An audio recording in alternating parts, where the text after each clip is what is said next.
Well, welcome to the Into the Inklands set review. We're going to start off with a card that is not too amazing, but it's a huge flavor win in my mind. 100%. Stamped, certified fresh. And it's about 2 stars. And it kind of hits that spot where it has a very good shiftable card that costs 5. It sings all the super important things. Morning, Nicholas. Doing great. Doing the set review here. And yeah, the Kidda, it hits the same thing as like Robin Hood and a few others we're going to go over. It's a 1-drop 2/2 shift. It's a goon with a good shiftable target. Easy 2 stars. That's kind of where we're going to be doing. I'm not doing half stars today, mainly because I didn't want to try to figure out how to turn these gold cards into half stars. So the 2 star is going to be like pretty playable, but there's a reason it sees play. Like this Keto would not see play if there was not a good shiftable Kita, right? Like it's unlikely you play it. Maybe if you're trying to be aggro, you're gonna like jam it, but it only lures for 1. It's not too insane. But it gets the certified fresh sticker because this flavor text on this is awesome. This is like what I want to see more of. This stuff here is legit. Love it. Love it. Alright. Now on to the next card. Pluto. This card is actually just like amazing. It's I'm actually going to give it 5 stars. I'm going to be a little bit more lenient on my 5 star giving because like this to me is almost like a 4.5. But like it's going to be really hard for me to not put Pluto in every Amber deck I play. It's just unlikely. Like the way this game is currently set up, that you're always going to be playing characters, right? I was already super hyped on Lantern, but this gets to Quest. Granted, it also dies. Like, they're going to play that turn 1 hook or turn 1 goon to kill it if you try to play a 3-drop. So, like, it has downsides. But if you play to its, like, strengths and do it at the right times, it's just going to be almost positive. Maybe, you know what? I talked myself into 4 stars. Just 4 stars. Because they can kill it. Like, but I'm probably going to play it, so take it with a grain of salt. It's 4 to 5 star card. Very good, very powerful. I'm like all about it. Yeah, with bodyguards, it's play super sauce. Um, I would normally give this a half star, but I'm actually going to give it a 0 star.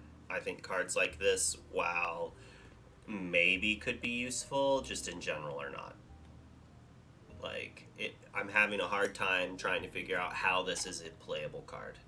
Like it just feels like filler that does absolutely nothing.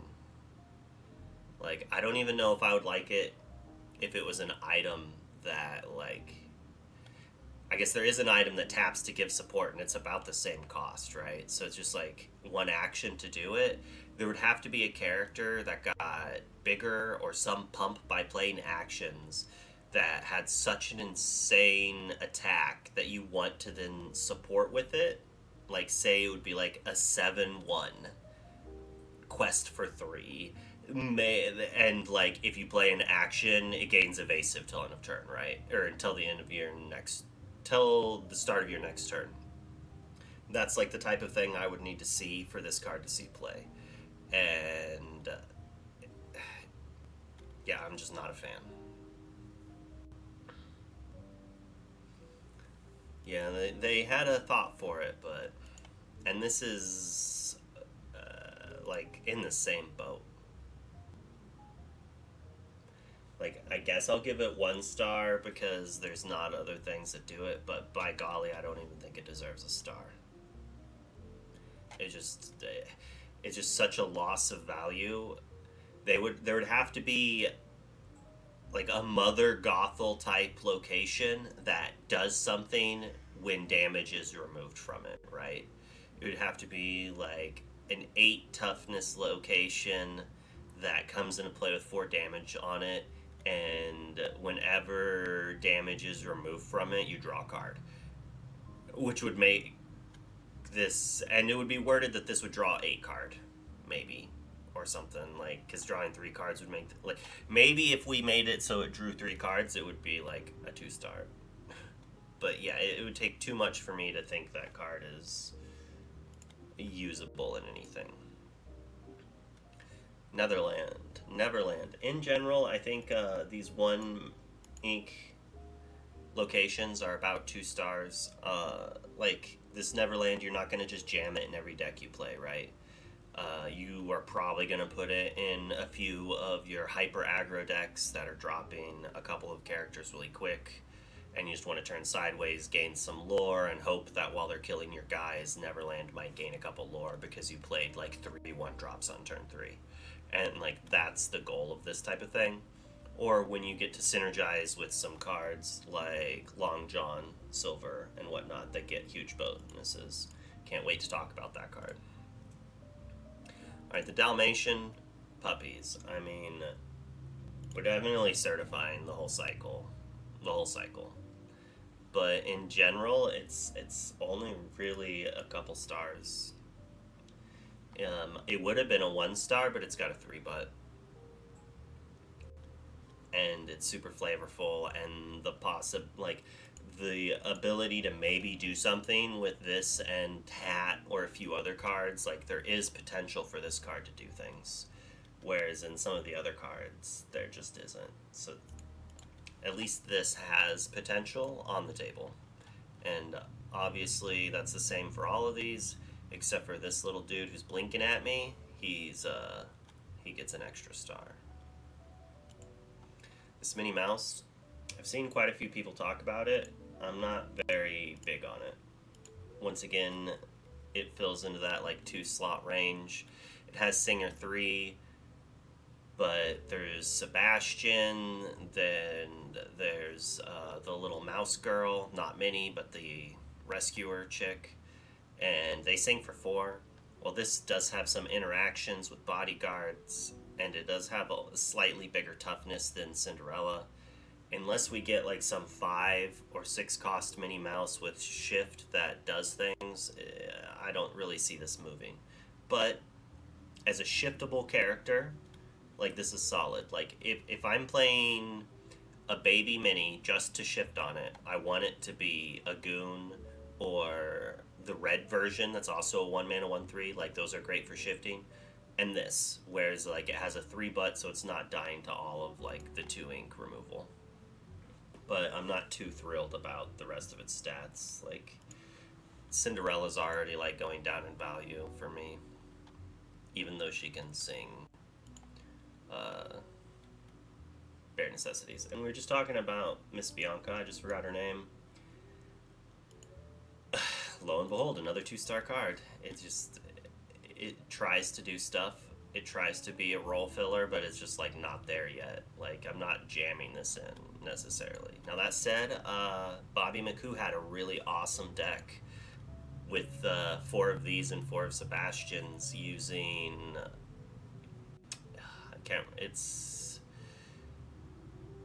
We'll see it later. It's a blue song for 4 that was like pretty good.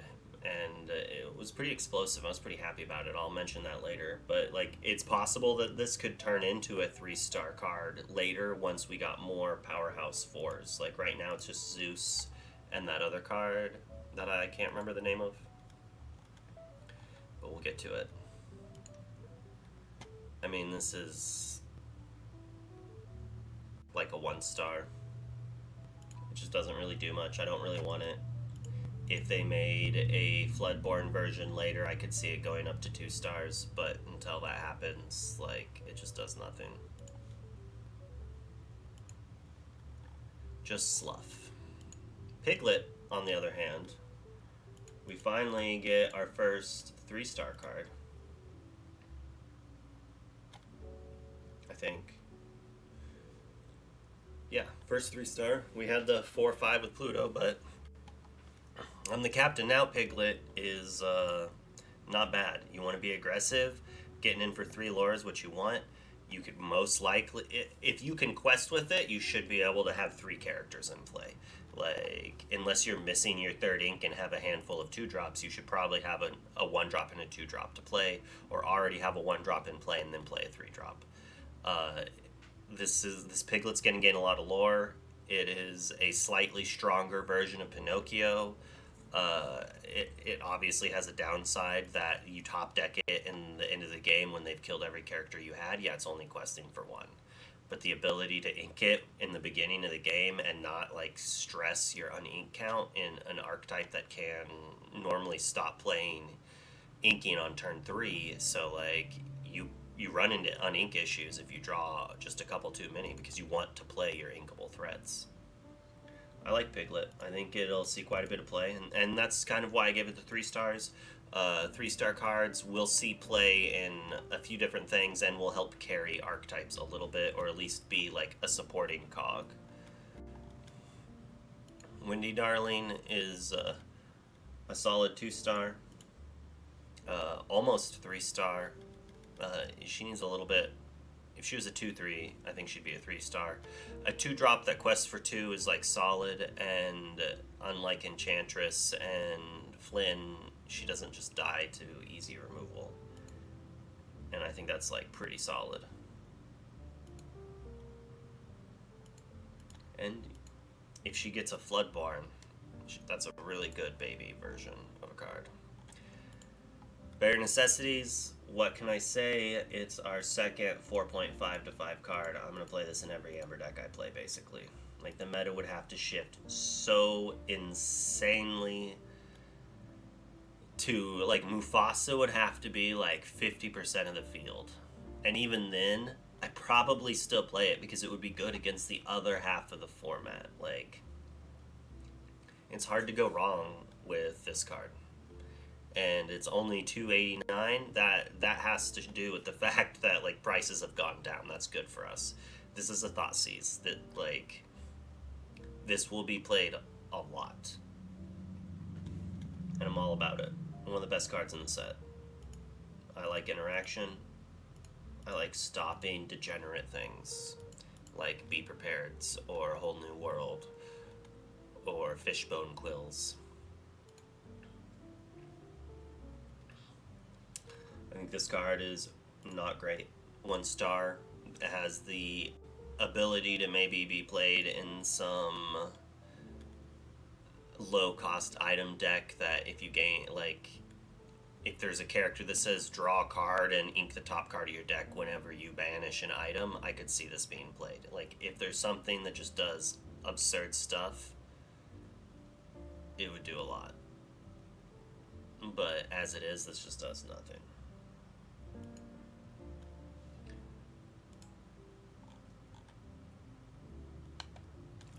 Maybe I'll just open them in new so I don't have to keep scrolling down. Oh man, we're like, so if we go back to this,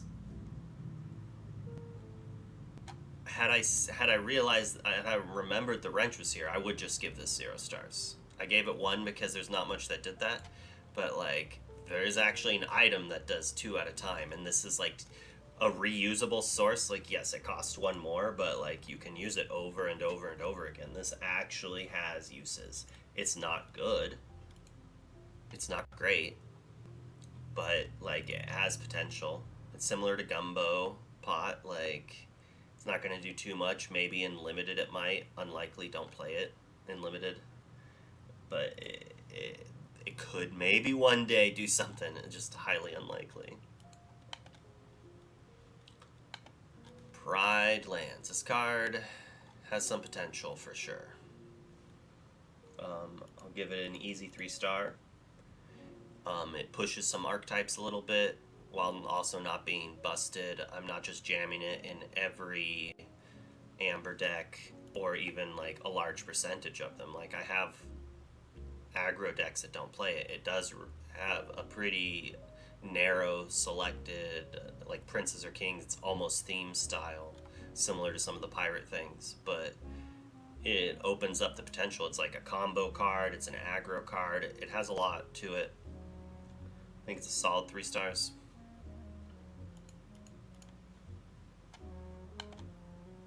Blue. Now, I was not very happy about this card at first, and I probably would have just given it a single star. But a lot of people have been hyped on it, and I haven't really seen it played too much, but I do understand the concepts behind it, where it's just like, if you play it, it's basically 2 lore. You do have to attack it into something to kill it, or just use it as a bodyguard. Like, you get a quest and do that. Like, the problem is it's uninkable, but in general, I think it is a 3-star card.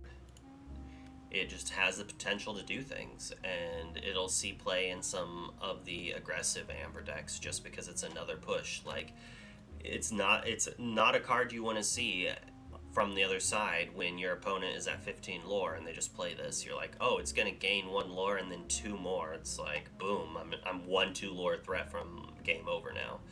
And it's possible to then protect something else as well in the same turn. It's got potential. I like it. I'm probably not going to play it very much, but I think it has potential. Pongo. I've played a bit of this in Cube. I've seen Ducky play some of this. I know some people are not very happy on it, but to me, I like it. It is a solid card. It's not going to fit in every deck, and in some decks it's obviously going to be worse than others, as paying... If you're playing 20 non-characters in your deck, you're going to miss a bit, 30% of the time, 33% of the time. But if you're playing this in a Mufasa deck, this is a solid card. I'm a big fan of it. I'm surprised they don't have the prices here. It's pretty cheap. It's under $1 right now. It's on like my list of things to acquire. I like drawing cards. It's inkable. It quests. If you play it and activate it in 1 turn, it's a 5 mana, hopefully replace itself threat, and like that's pretty big, especially in formats where like red purple's like huge.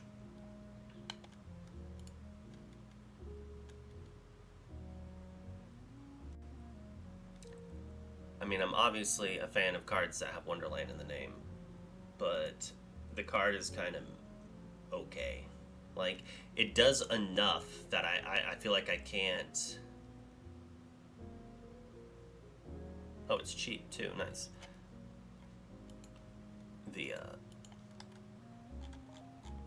Pongo is in the precons. That's why it's so cheap then. That makes sense. This has a lot on it, right? And it's only an uncommon. And the Queen of Hearts uncommons have been like pretty powerful. Like, it does so much. Like, making this could gain you like 4 lore by itself. Well, I mean, you'd have other characters, but like, it has the potential to gain so much. Ducky had this in his draft and wrecked you with it. Yeah, like, if you build around it, I think it just does work. I haven't gone out of my way to do it, and I don't remember exactly everyone that's a villain. I feel like once or twice I've seen it, and I looked at my list, and I'm like, I don't have enough villains to support it, but I want to.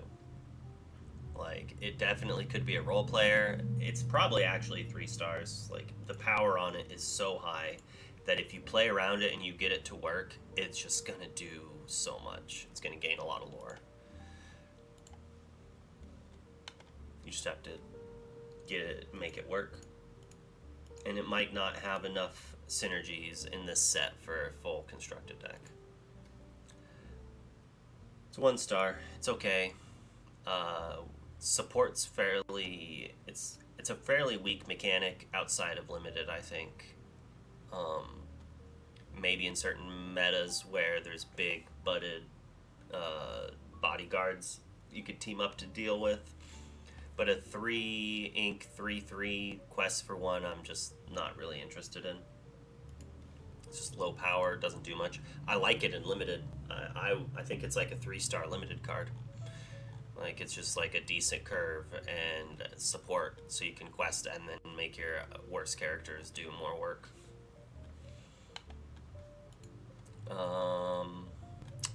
It draws a card and is a song. I think when I first saw this, I was like, this could do work. Just haven't tried to use it, and if this was in set one, I think it would have seen play. Like, but I mean, we were playing Hakuna Matata just to have a higher percentage to hit with aerial, right? So we instantly play a card that drew a card, and like this might have seen enough play that people thought it was good, but it's unlikely this is going to see very much play in constructed. It's probably good enough for limited. Like it's probably a 2-star card for limited.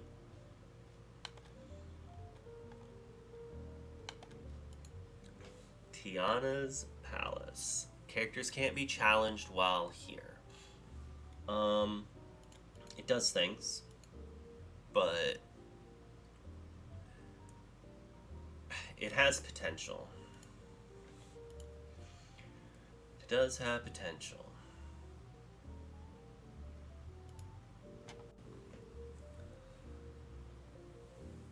Yeah, paint the roses red kind of requires you to attack, whereas in that card could like save you a turn or two after the attack. But yes, it's kind of just to tap a character to draw a card. And that's just whatever. Tiana's Palace, like, you can't really commit too much to it. I'm gonna drop it back down to 2 stars. You just can't commit too much to it. Like, the ability on it is just, it's there, right? But if you have a character so insane that like you don't want it getting challenged, like it's not getting there till turn 5. So it has to be like a 4-drop that's super good, right? I'll get to that in 1 second, Ralph. So like you play it on 3, on turn 4 you play maybe the Mickey, and then turn 5 you move it there, and then you can activate it and they don't get to attack it. So like that's the best I can see with it, but still kind of weak. Yeah, the move cost of 2 is absurd. We're still in the first color, Shaky. So limited would be when you open boosters and you either draft it, where you take a card at a time and it goes around and you have like 4 packs and you draft, or it's like sealed where they give you 6 packs and you make a deck out of it, what they do at pre-releases and whatnot. And that's what I mean by limited. You have constructed and limited would mean that they give you product, you open it, and you play with that product. So some cards are much better in limited, whereas then those same cards that could be a bomb in limited are absolutely worthless in constructed. A lot of the cards that look really neat but seem to be maybe a little too slow or lacking one place or another are normally good in limited.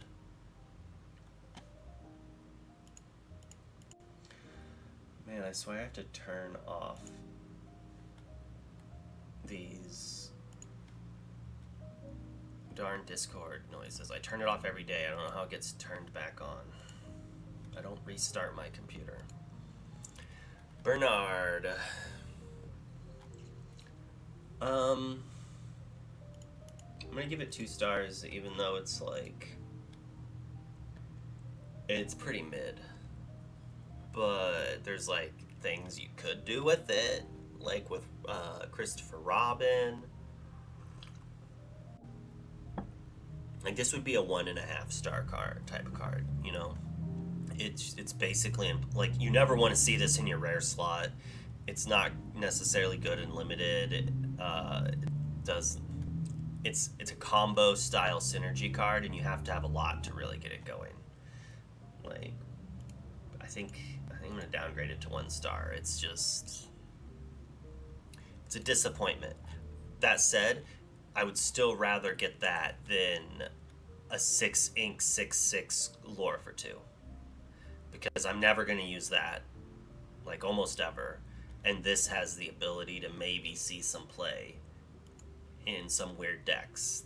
So like I'm more about these than I am about commons that get printed as rares. Like this is I would probably be upset if this was a rare, but it's still better on average than that other card. But Joshua's sweet. I mean, he's got a big butt, and he quests for 2 on 4, he might see some play, but like, yeah, Rapunzel's way better. But 2 stars. I like this. I do like Joshua Sweet more than Bernard.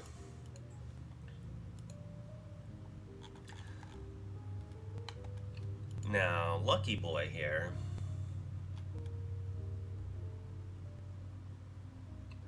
Is interesting. I think this card's probably pretty good and limited in like some swarmy style deck. He's like not amazing, but he does a lot, right? And if you're able to have that much text on your card and it draws cards, it puts each character card. I think I saw a game in Lab where my opponent was playing the puppies and just tapped it and drew 3 cards, right? And then it has another line of text. Like, it does things. Casual players are going to love this. But yeah, as Bobby says, like, you're going to have an awkward curve with this in your deck.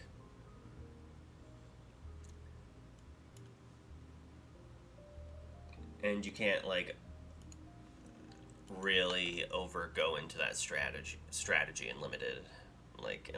But it is weak enough that it is the type of rare that you could see a couple in draft, just not that often. 1 star. Never going to play this in constructed. I like it in limited. It does things. It just doesn't do things that do much.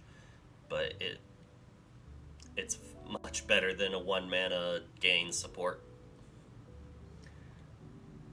And that's all that card's going to get. Poor Patch.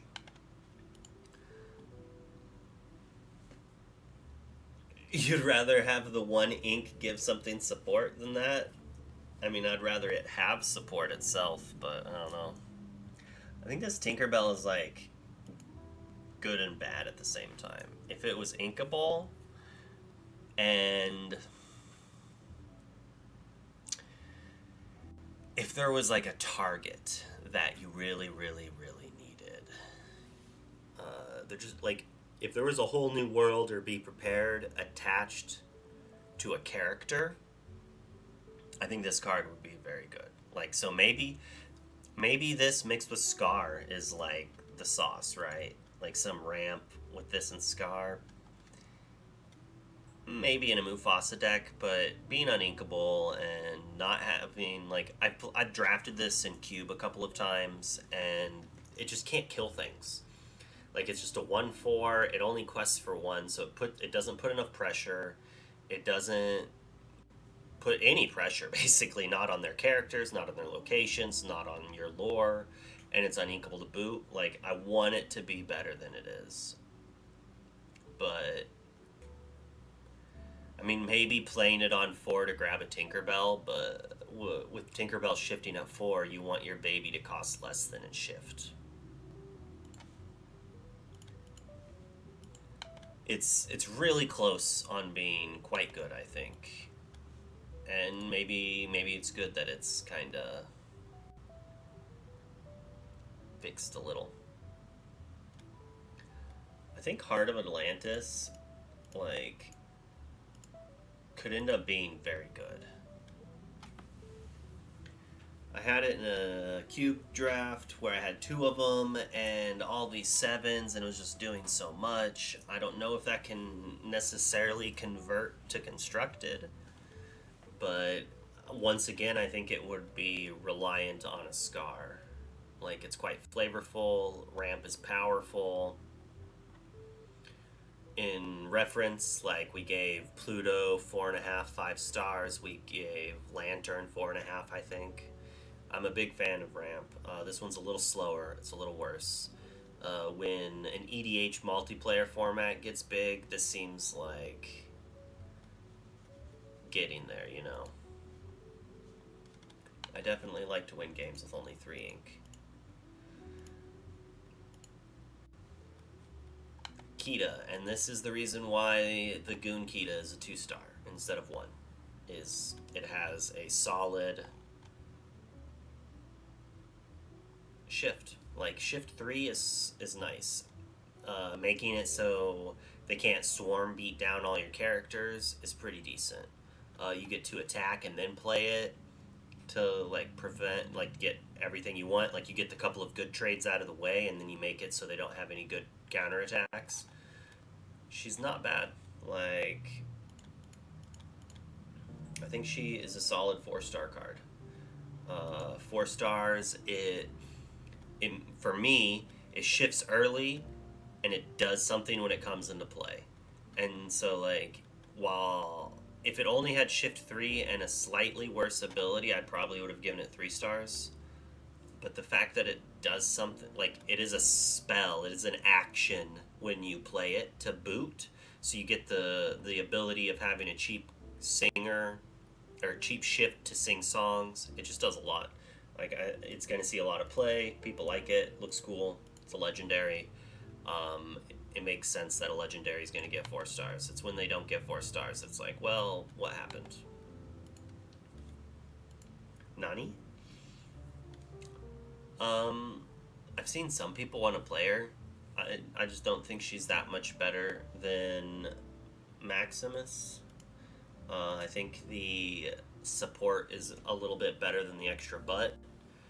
That said, she doesn't die to Zeus, so maybe being Zeus proof is really what matters. Yeah, Blazing. She's very good in limited. Big butt, bodyguard, double lore. It can at least jump in a few times. They're already done? No. Guess who left her debit card? Good job. I thought so. She's gonna do work. 2 stars.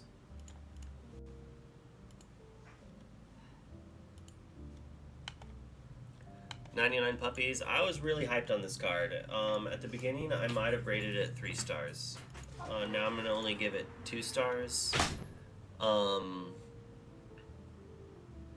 It has potential, right? Like, if you just jam characters and go hyper aggro, it should get there, right? But it's not a song, so you can't cheat it, you can't sing it, and you have to get to 5 ink with your hyper aggro deck, and that just like doesn't happen that often.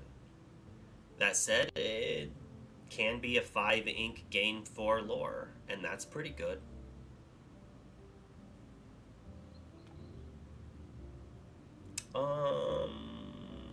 Yeah, it has got some neat art. And I like the name. Like, we'll give it certified fresh for that. If only the card was better. If it was inkable, it would be like a 4 of, I think, in a lot of hyper aggro decks. Because you need ink, so you can ink it early if you draw it, and then if you kind of draw it in the mid game sometimes that you for some reason needed to get to 5 because you were double spelling, like it could be decent there. Probably would only be 3 stars there, but I'd want to give it 5. Oh man, almost done with Amber. I saw a really cool misprint of this where it was like covered in black ink over here covering the cost too. It was kind of cool. This card's not great. It's not bad. See, it's a common at least. A 6 ink, big butt, double quester. Like, it's not going to really see any play, but in limited, it's probably okay. Hard to kill. Sundog. Sundog. I like this card a lot. I'm a big fan of this card. I don't know if it's busted up yet, but it will be.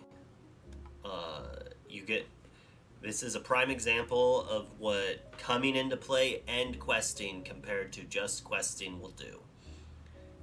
It's just so much better when you get the trigger right away. Like, you don't have to hope that that it lives for another turn.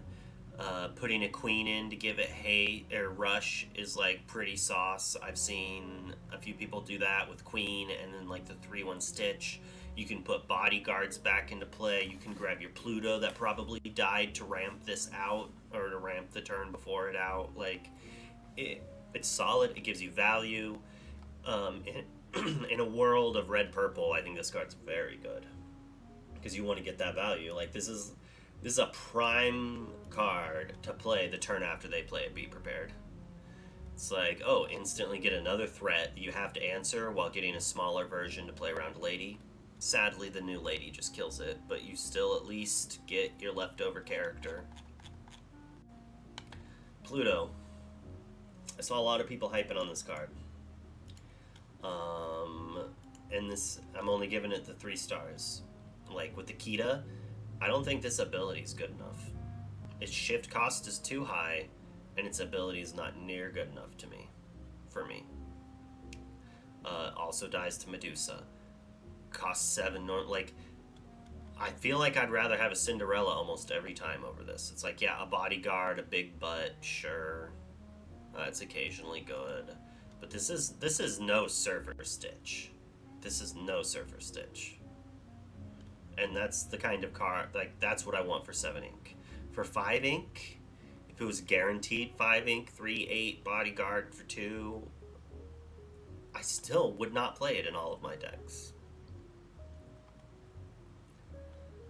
I don't know what time it resets, Yeti. I do not know. Chernabog. I was really hyped when I first saw this card. And was like, this could be really good. And then I just thought about it more, and I'm like, I don't know, it's probably not good enough. Like, I'm not going to want to play Ransack just to turn on Chernabog. If there was 1 or 2 other conditions, like something that when you discard it, you may play it for free, then yeah, I would be all about a weird Chernabog thing. But I've seen a few people play hyper aggro decks with it, with the thought process being that if they're killing all your stuff, it costs 2 or 3, and then it's a 3 lore threat that's super hard to kill, and it randomly has game against a mill, but the aggro decks don't care. And with the thought process is that if they're killing all their stuff, you can play it, but if they don't kill their stuff so you can't play it, you should be winning anyways. And it's good against Whole New World. Like, your opponent plays... I played a Whole New World against my opponent. They untapped and played one of these for free. And it's like, okay, I guess you're going to get me with that. Or if they played Whole New World themselves. It's possible that my Amber Sheriff deck needs to play this. Because when you're looting a whole bunch of cards with Bayou and playing a Whole New World, like, you're going to get real close to decking yourself. Whereas in 2 Chernabogs, like, could help prevent that. But it's uninkable, so, like, that's a rough place to be.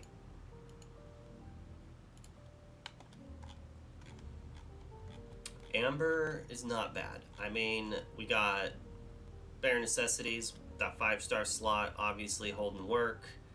And then we have, like, Piglet and Pluto. And then a few other small role players. Not a bad amount of cards. Chernabog's followers. I mean, it's better than a Goon. It's better than a Goon, but also worse. Like, you can't kill things with it, right? And that's, like, what you want your... Like, why do I care that this has 2 power, right? Just so it trades with my opponent's Goon? So it's like I'm trading a card for their Goon, or they're just going to kill it with a 1/3 and it does nothing.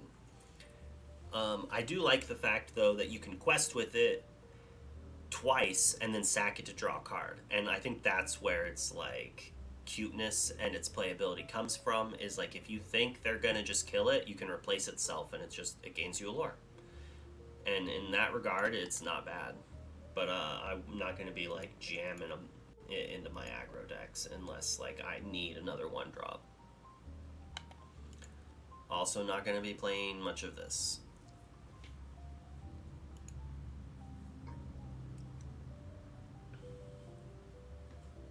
Like, I guess if you have a Maleficent deck, but, like, you're going to have to play Maleficent every turn just to scry a little bit. Like, if this just drew a card whenever you played a Maleficent, I would play it. because of 3-drop Maleficent. And if you were to play aggro, you could play this 3-drop Maleficent and 1-drop Maleficent, and then like maybe get some draws. But like this is not very good. Yeah, the Chernabog that we just looked at is better than this card.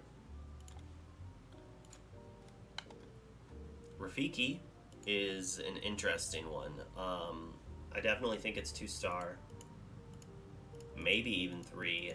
I mean, is Captain Hook a 3-star card, or is Captain Hook a 2-star card? Like, I feel like he's a 2.5, so like Rafiki is a little worse, I think. There'd have to be a lot of hyenas coming out to make this good, you know? And it has to be the challenger, right?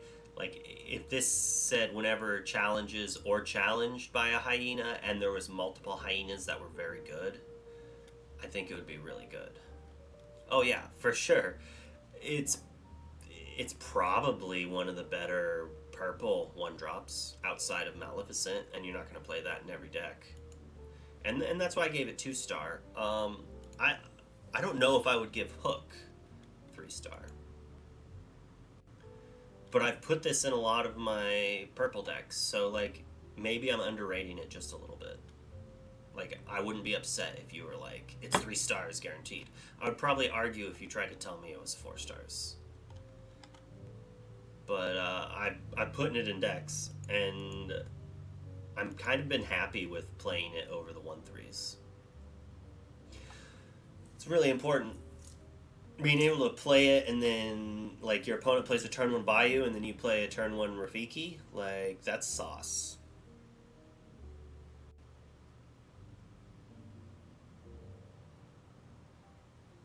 Like, and with how much Bayou's been played, like, the meta share of Rafiki's gonna be high, probably. I had high hopes for this card, but just like trying to play it once in draft made me realize it's just not good. It's better than, it's so much better than giving a character support.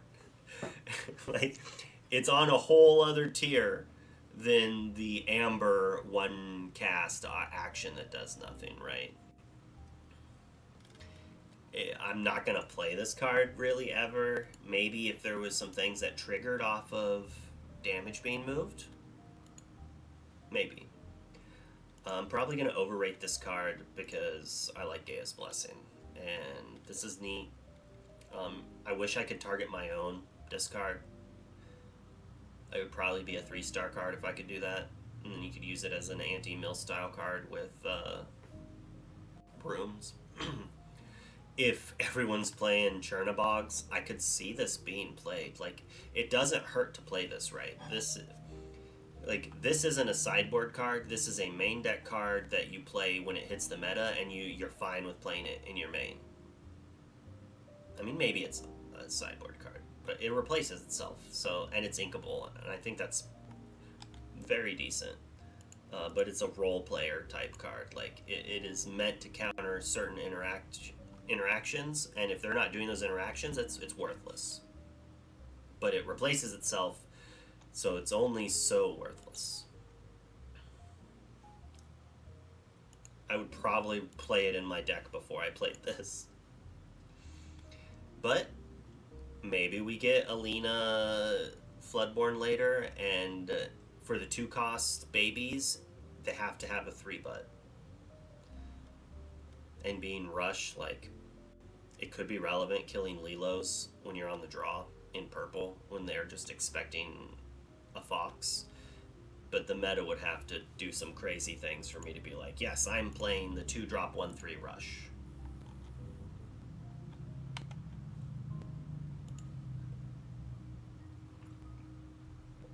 I don't know about this. I think I've seen 1 or 2 people put this in a few lists. I mean, it has evasive, and it's a 2-drop. The moving to a location, like, it could see play as a 1 or 2 in some lists to, like, cheat something to a location. I like it a lot more than, like, Voyage and the green one. Because it quests, you know? It doesn't die when you move something, most likely, unless they have an evasive character. I don't really know what lists I want to play it in, but like it's not bad.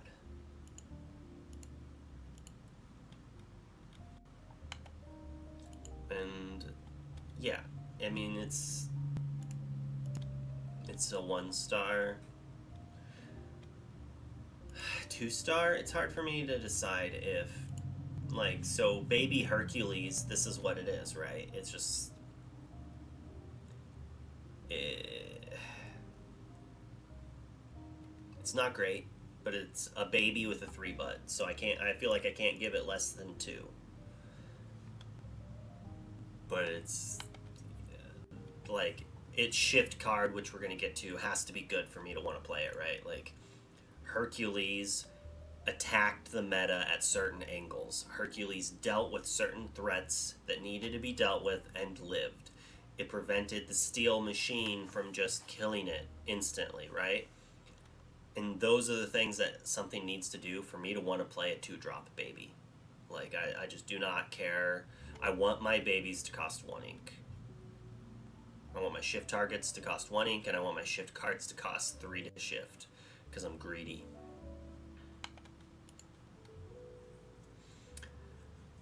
I mean, it's a quest for 2, 2 for 2 comes into play. Like, it's like 2.5, 3 stars. It's nothing to really write home about. Zohan. But, like, its ability's worthless. Like, who cares? Like, this is what it's about. Double lore, double cost. And there's kind of an abundance of this type of effect happening. So, like, my overall value to it is low. But this isn't actually anti-mill.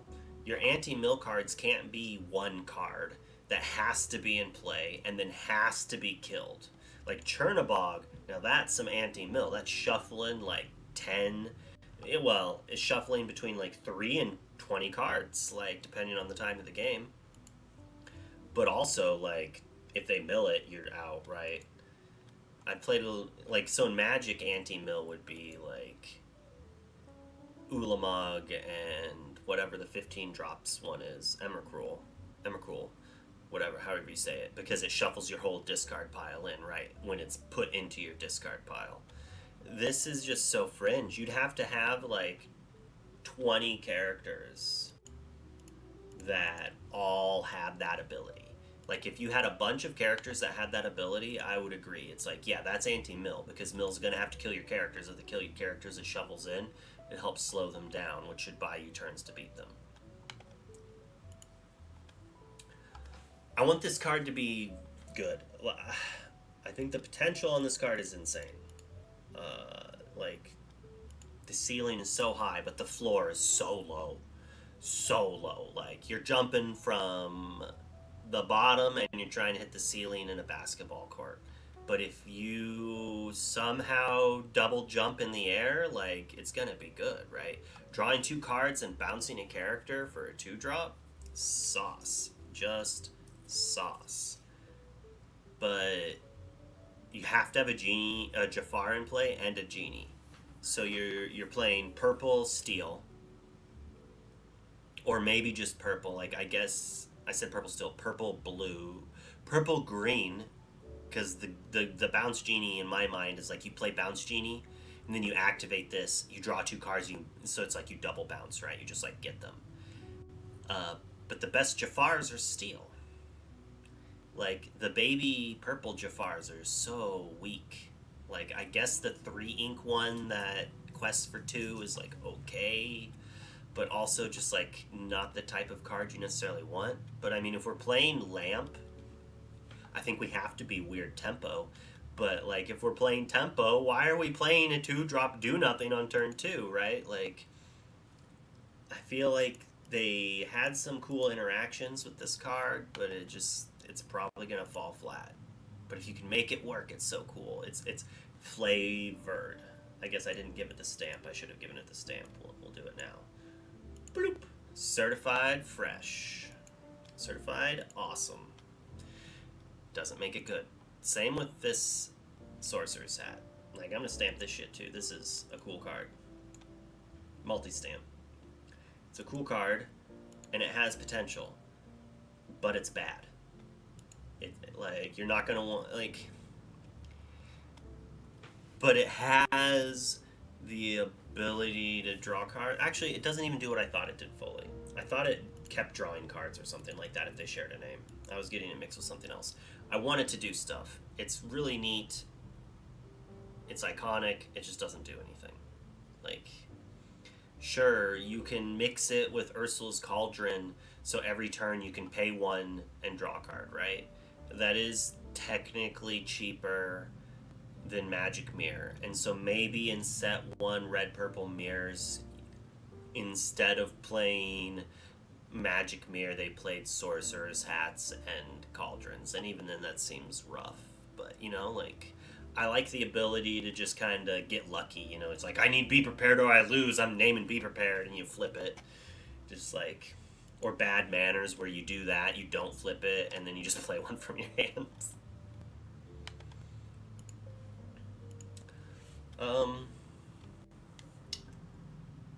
These are okay.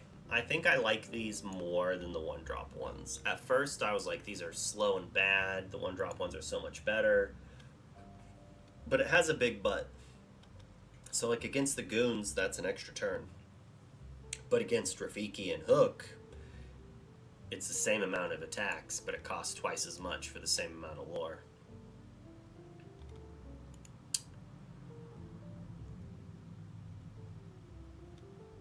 Maybe I'm just liking it because Long John Silver is so good.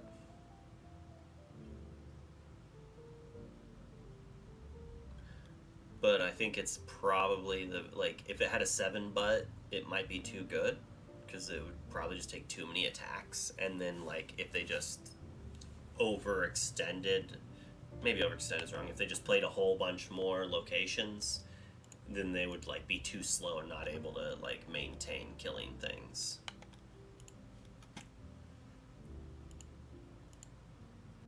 You ain't certified nothing. Hydros is okay. It's really easy to die. I would have much preferred it to be a 2-3 like Elsa, or at least a 1-3, or a 0-4. Make it a 0-4. Like, make it not die. Make it not die to all of the early removal that costs less than it. That just, like, punishes you severely for tempo, like, tempo-wise. That said, like, tapping something, exerting something is a very powerful ability. It's Purple Fidget. I probably would have given it maybe just a 1 star. Nah, it's always at least 2 stars, but, like, maybe 2.5 now that we're in a Surfer world. Like, cards that kill Surfer Mini on their own are okay. You do have to attack it, so, like, they have to allow you to kill the Surfer Mini. But, you know, just like Fidget, like, you don't have to kill the Surfer, right? You play it, they don't attack you. It did its job. It basically killed Surfer Mini without killing it. Here's the 3-ink Jafar I was talking about. I'm going to leave up the 2 stars. I took them down and put them back up because it's about 2 stars. It's not terrible. I mean, you get a Scry 2, it quests for 2. I like it more than Cheshire Cat. Maybe. Maybe not, actually. Has some good shift cards if you're somehow not in Steel and you're playing Jafar. 7-drop Jafar. It's basically the only targets you have. This card is not great. It's maybe okay in limited. Like, if you have a couple locations, when it becomes a 3-5, it's killing things. Like, that's not bad. But for constructed, it's like, next. Who cares? It's just not good. Like, I want to play a Broom theme deck, right? Because of a few other cards we'll see. But this still isn't making it. Similar with this. This is just draft chafe. It's like, don't really care about it. Doesn't do much. No one's excited about that card. It's a common, which is fair. It's a pre-con style card. Same with the Magic Broom, right? These I'm sure they're in a pre-con. They look like they're pre-con cards. I like this card. I think this card's neat. I think the fact that it's uninkable kills it.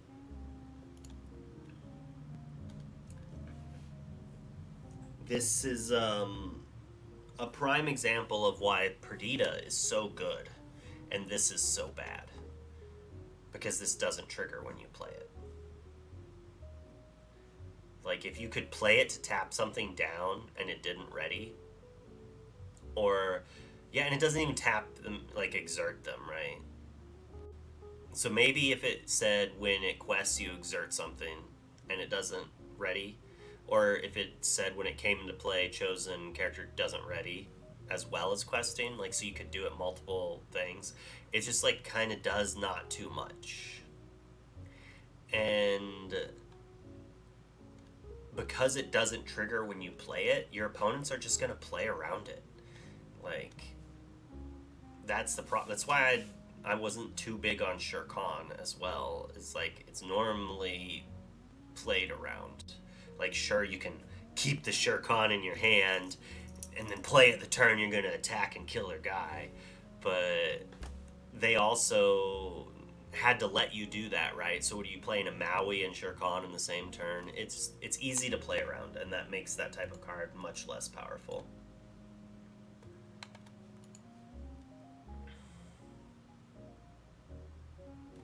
This is an interesting card. I think it could have easily been a song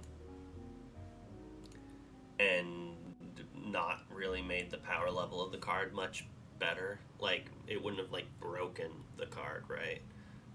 But if it was a song, I think it would be a lot easier to use. Like, this kind of interaction is not something I want to spend my whole turn on, right?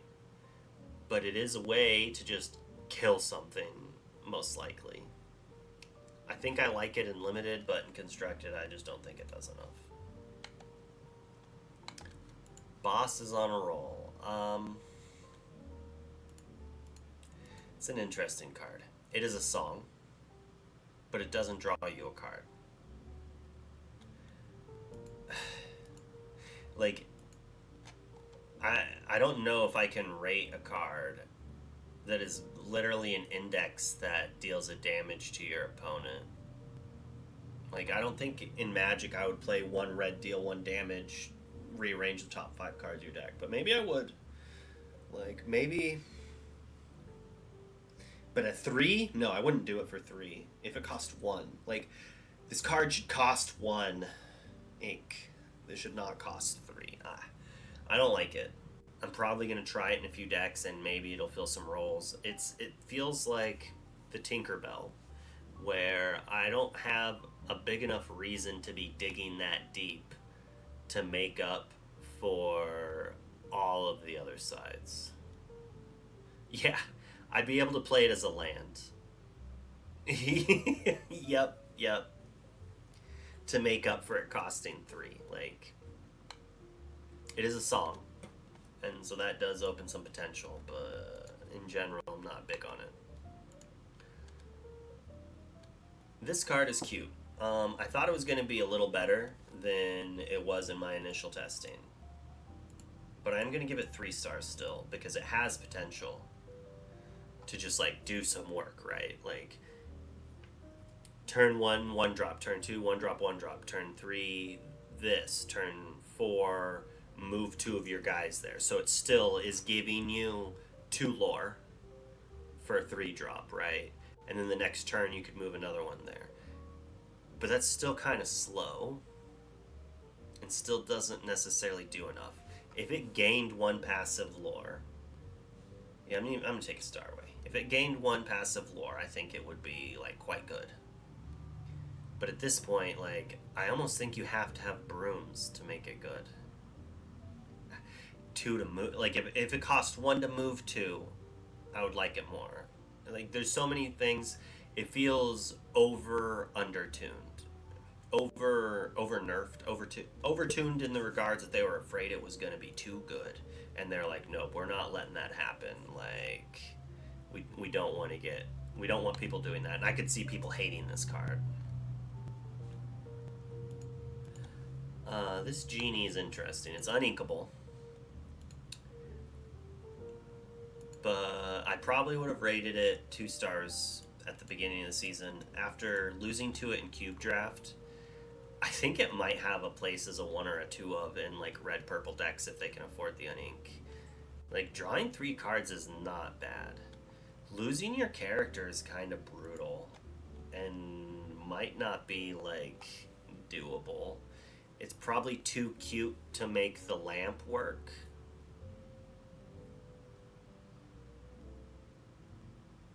But it draws 3 cards.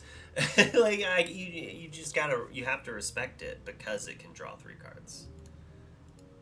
It's probably more realistically only a 2-star card. It's not going to see very much play, but like when it sees play and it does things, people are going to hate it. It's like, oh, my opponent just drew 3 cards. Like, poop on me. I guess I lose. And like that alone, I think is worth 3 stars. I think this is just doesn't do anything. I mean, what are you gonna tap it to return a fishbone quill to their hand? Which isn't gonna do too much. You're gonna tap it to return a popsicle?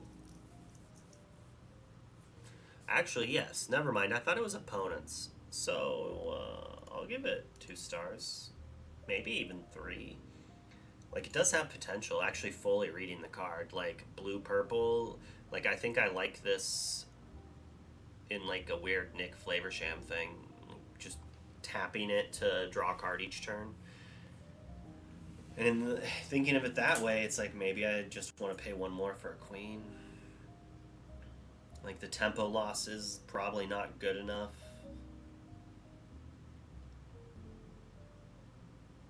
Yeah. If you have Maurice's in play, it probably does work. So, I could, in a shell with the Maurice's, the Workshop, Flaversham, it's not bad. For a 4 mana uncommon, it's not bad.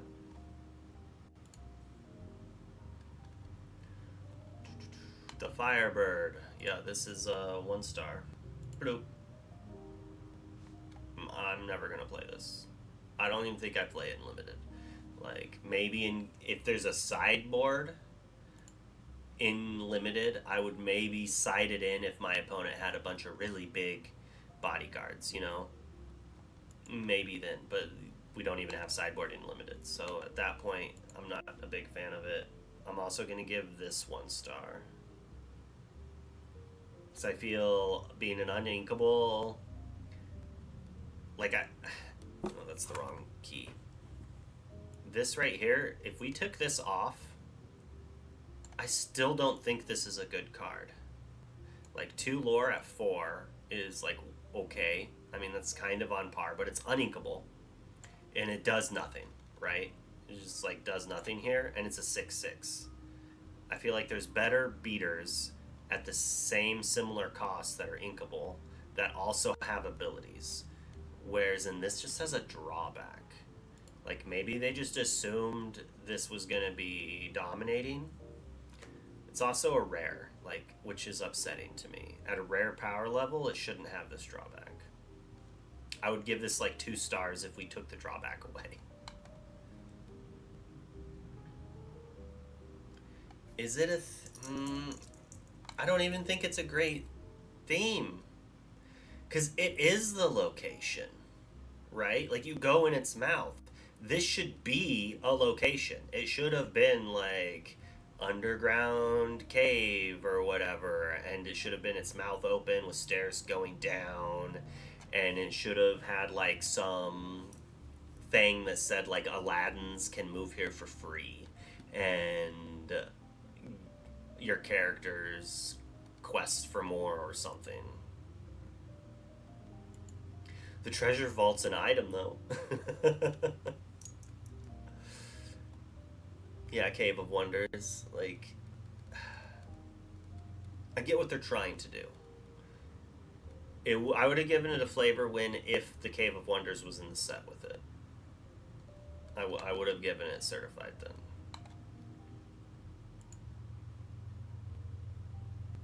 I'll certify this card though.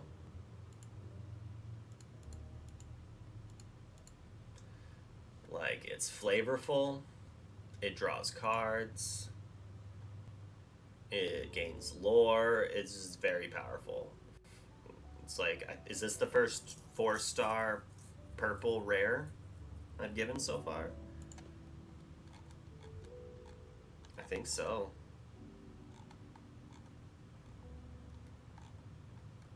Like, draws a lot of cards. A lot of people have been playing it in red purple and the steel. It's not bad. I like it. It's going to see a lot of play. You're probably going to curse it a few times this season. I think this card is not bad at all. If I was going to build a broom themed deck, this is a 4 of. Like, if there was the ability to that it would be competitive with Mickey's, the shuffle, the armor one, and then that location, this would be in there. It shuffles all your brooms, so you're not gonna get milled. You can keep doing your broom things, but it's a 4/4 rush for 5. Like, that's actually kind of nice.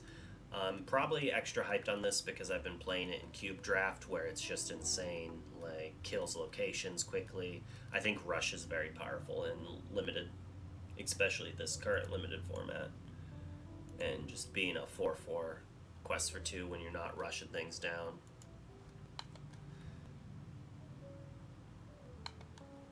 So, this is definitely like a build around card. And it's, yeah, I lost to Ducky in a cube draft with this, and it just like, I couldn't answer it in the first turn, and then it kind of just did a lot. So it's definitely very good in limited. Like, first pickable in regular limited, I think. Maybe. But in constructed, it costs 5. Like, it dies to a lot of things, and you have to quest to draw the card, which is fine, but you don't get a come into play ability, right? Like maybe you play it and then you sing a friends with something and move some damage off of a fox, but even then it seems mid.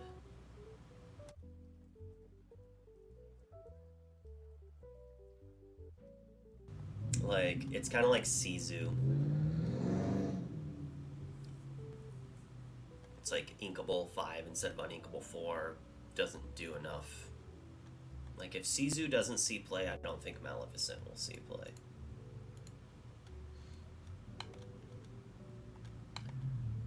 Another insanely powerful limited card. In Constructed, I doubt I'll see it. I think Sasuke was trying it out in a deck, or maybe... No, Zepho was playing a Titans deck, and he was saying that the thing he learned was that this one's actually good, and the rest of them are pretty garbage. I mean, it just kills all the evasive threats except for Jafar. You don't have to quest, so even if they give it Reckless, you can use its ability, which does unlikely to come up that often, but...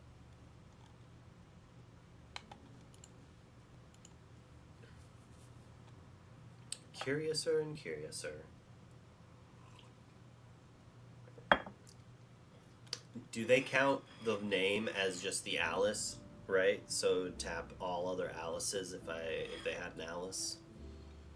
So this is a limited card, I feel, or maybe if there was some puppy 99 puppy deck, but like it just taps them. So like I feel like it would need to say and they don't ready. And I still don't even think it would be that good. It might see some play. It is really cool looking. but I think it's just like a 1-star. Yeah, just like the hat. Looks cool. Just doesn't do anything. Which is sad. Hey, another magic broom that costs way too much. It's possible in regular limited that it's usable, but it's a 6 uninkable. Yeah. Yeah, it's just not what I wanted when I saw that they were bringing a bunch of magic mirrors.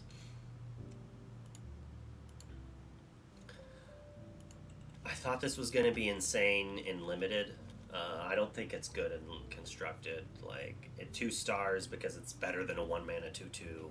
It does things. It can take over a game in like a mid-level casual play. Like, it's probably really cool in multiplayer. I haven't played multiplayer. I think Jeebus was the one who told me that it's actually a really fun format, and so maybe Mama Odie's like secretly hot sauce in like the 4-player slow formats, but they might not be slow. And I mean, if the multiplayer is not slow too, then like yeah, it's just not going to see play. All right, the card we all wanted to see, the Jafar, 4 stars, easy, easy. Do I think it's gonna break the world open, make people stop playing in the end of the game? No, no. Do I think this enchanted looks amazing? Yes. I am a fan of the way it looks. It definitely costs a lot, but it's a bit... Like I was talking, if you're going to be shifting a card on a card, it needs to do something. And while this does not actually do something when it comes into play, its ability is so powerful, it's beyond measure. Singing a whole new world with it after playing it is very good. Gaining 7 lore off and drawing 7 cards is like, it's great. I'm sure there'll be plenty of articles talking about it being good, too good. I doubt there'll be very many saying it was a joke. Which I think all the people playing Beast Relentless right now are gonna be sad they bought Beast Relentlesses for so much money. This card is not certified. And bloop, bloop, bloop. Bloop, and bloop. So, I don't think this card is great. But I actually am going to certify this card because I like the King Midas thing that they got going here. I don't remember Midas's touch being in DuckTales, but I have not watched all of it. It looks cool. It's flavorful. It's shiftable, so like it could maybe fit into something eventually. If there's a way to cheat in a lucky coin, I could see it being good with this because you gain 7. Not lucky coin's actually bad with this in the regards that you can't gain lore off of this with lucky coin, but it has combo potential, and I like that. Where it's like not going to see any play, and then in a year or two, some card's going to get printed that's going to make people want this card. I feel like purple was weaker than amber. Like, we've got Rafiki, the Queen's Castle, and Jafar. 3 cards that I actually actively like and am like, I want to put this in a deck. And then a bunch of cards that are kind of mid. Like, yeah, I've been putting followers in a couple of decks. It's like maybe it will call me, but in general, I think purple was pretty weak. I think it's weaker than amber so far. Although it might have one of the most powerful cards in Jafar, but I'm also not playing Jafar in every purple deck, right? Like, it's only in certain archetypes. So it's not even, like, the most well-rounded card. Like, Bare Necessities is, like, almost guaranteed to be a mandatory inclusion. And then we come into Emerald, and the first card we get is amazing. Boom. And super flavorful. I liked it. Poor Unfortunate Souls. I kind of actually wish that this was Cursed Merfolk, Poor Unfortunate Souls, but I know they had the song, so they probably didn't want to confuse people. But I mean, like, that's really what they are, right? They're Poor Unfortunate Souls. 1 ink, 2 lore characters. Like, it is unfortunate that you have to, like, make them discard a card instead of trading the in play. I actually think Maleficent and Lilo are better than Cursed Merfolk. I think Cursed Merfolk might have more play to it, though, in regards that there could be synergistic things. Like, if there's a John in play, Cursed Merfolk is better than a Maleficent, right? Because you're drawing a card to boot if they have cards in hand. But in general, I like the ability of Lilo and Maleficent to sometimes trade with characters, or at least be able to trade each other. Like, the mirror match when your opponent and you each play a turn on Cursed Merfolk, it's like, oh, yeah, okay. Yeah, Manti, like, turn 1 this, turn 2 Flynn, turn 3 John is like an archetype and a thing that Maleficent can't do, right? So there's that. Not much to say here. 2 stars. It's a goon that has an okay costed shift target. Like, I'm not going to write home about that. But Zazu, my boy, this was definitely a sleeper card for me at first. Like, I didn't see the spoil of it, and if I did, I was just like, whatever, don't care. But when I was building purple-green hyper aggro and already running 8 1-drop-ish locations, well, all of a sudden, this is a 1-cast double lore character. Like, it has, like, Echo. If you played Magic, think of it as, like, an Echo that you pay a few turns later, and when you pay it, you upgrade. Or it's like a level up, but worse. Like, I've been happy with it, and it's done more work than I was expecting. Whoa, why is... I moved the star. I broke my... There we go. But, much better than I expected it to be.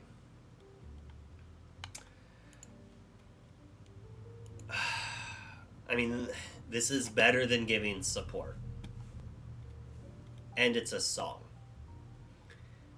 But, so, like, right now, I think I like the purple one that moves a damage more. But it's a toss-up between that and I Will Find My Way. And then we have the 2 amber ones that do, like, do-nothings, like the heal for 3 or give support, like, way lower.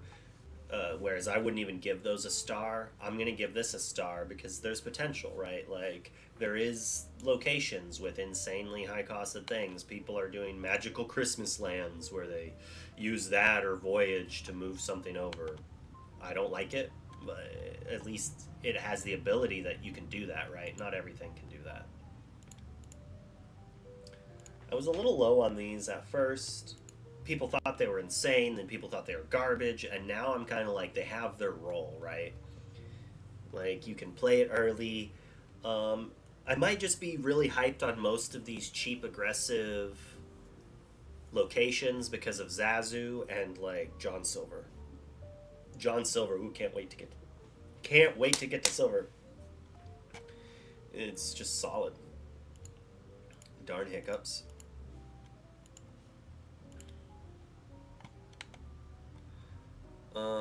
Helga.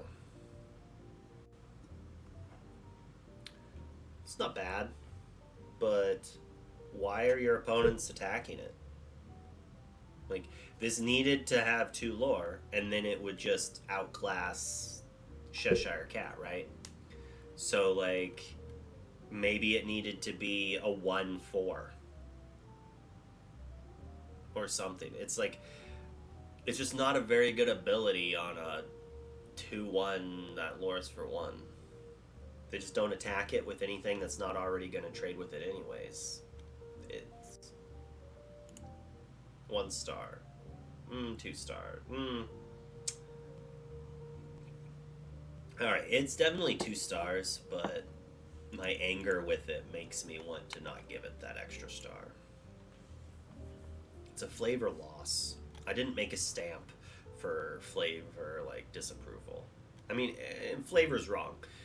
Like, card construction disappointment.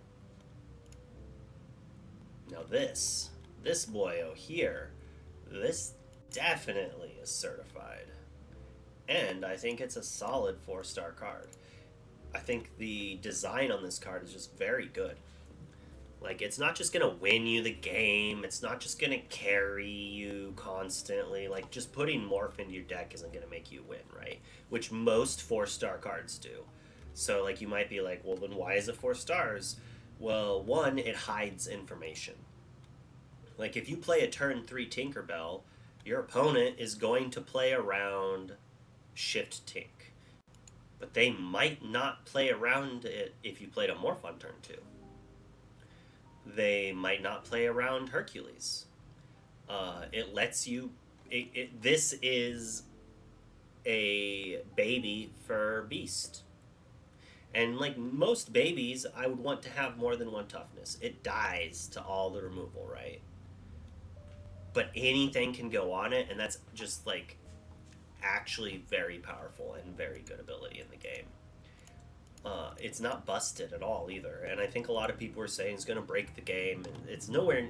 It's very powerful, but it's like a different type of power. It's like a synergistic type card. It allows you. It allows the game to have more synergies, and that's important because like the game can't just be a different color and you have guys that bash into each other and there's no interaction. It's like cards like Morph give play around where it's just like, oh, like, do I, like, it could be anything. It could be a boat. It could be a house. Sir Hiss is, I mean, it kills Surfer minis.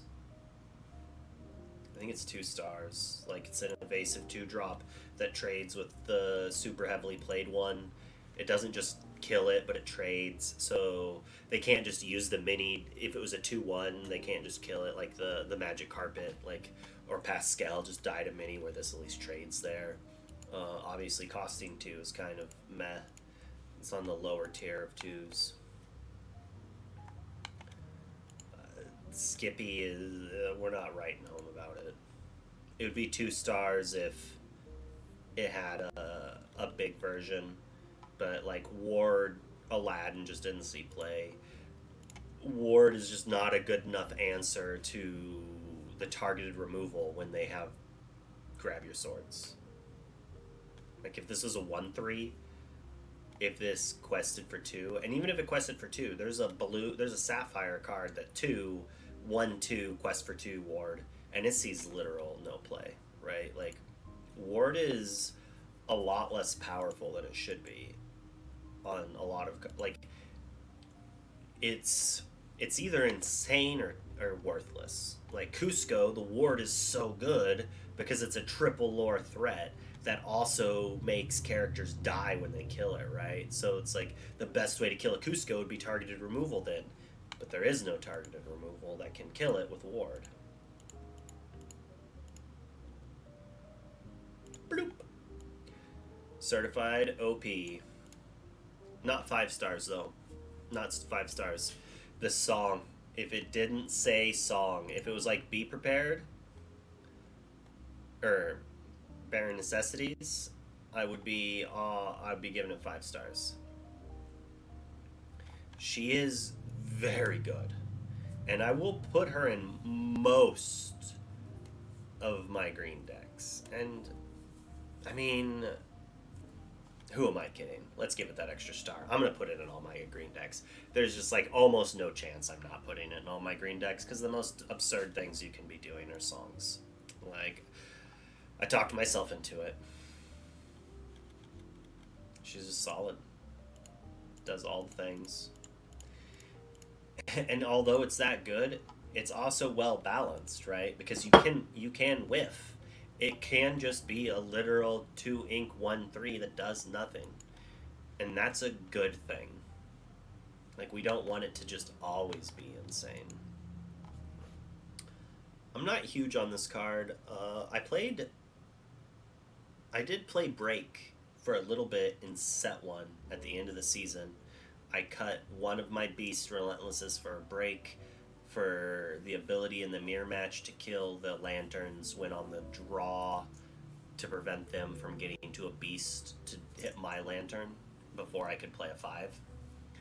And it did work. I won some games because of it, and this is obviously better than that. But in general, it's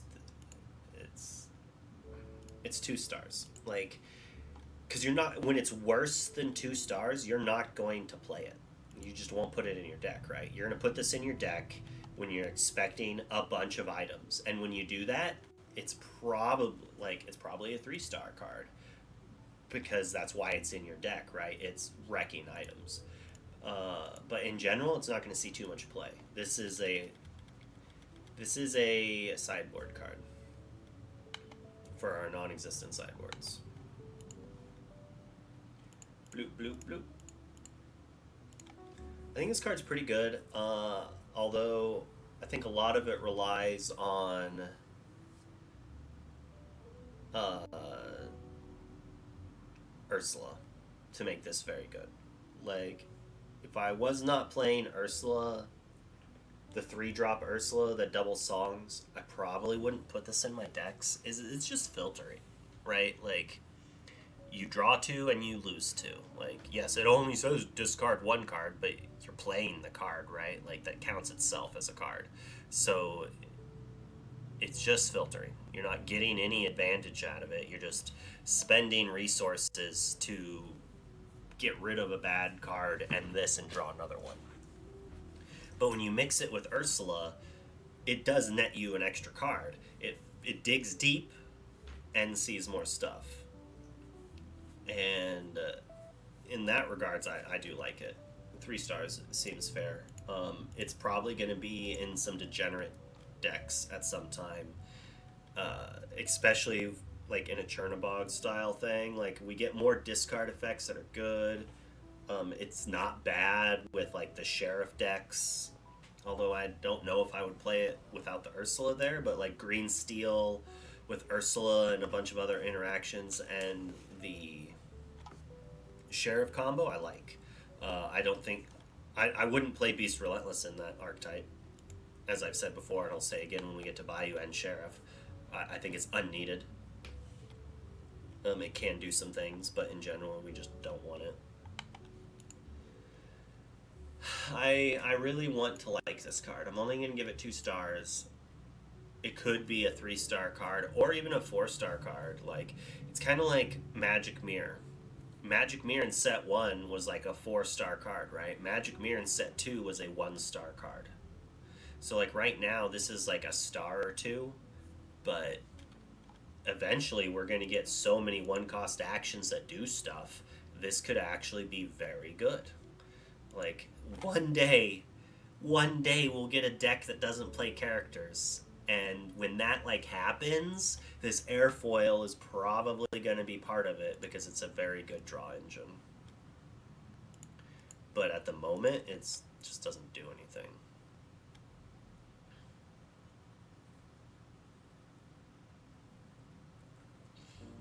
Yeah, like, that's a piece of it, but I would want more. Like, it fits in there, and that's definitely kind of feels like that's what they're going for. But it needs just a little bit more to push it into actually seeing play, I think. 1 star. A 5/2 for 3, no thanks.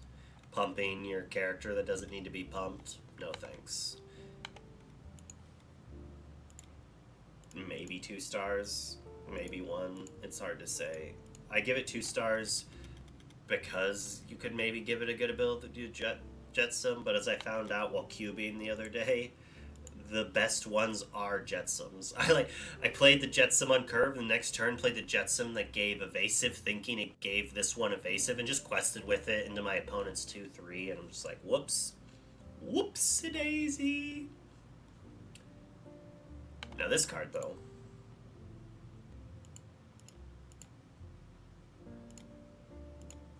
is certified. Big fan of Man of War.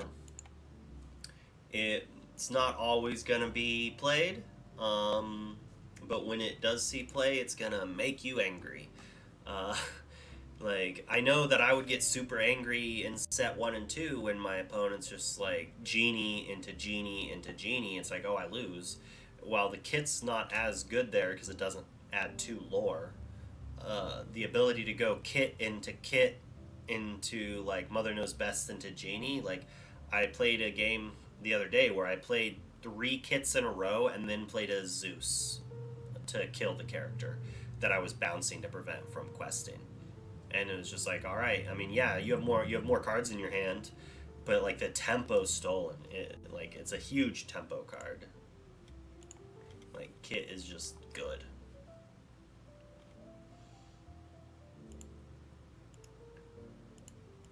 He will see play. I know Nicholas is very on him.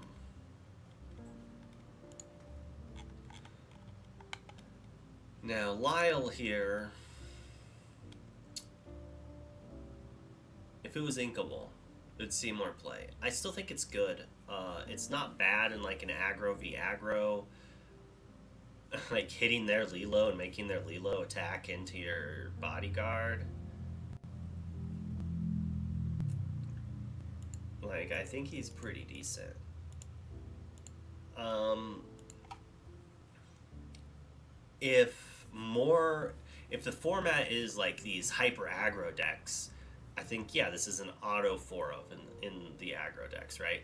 If the format shifts to half aggro, half like, or a third aggro, a third mid range, a third like control, it's maybe a 2 of, because it's not going to do much against mid range. It's not going to do anything against control.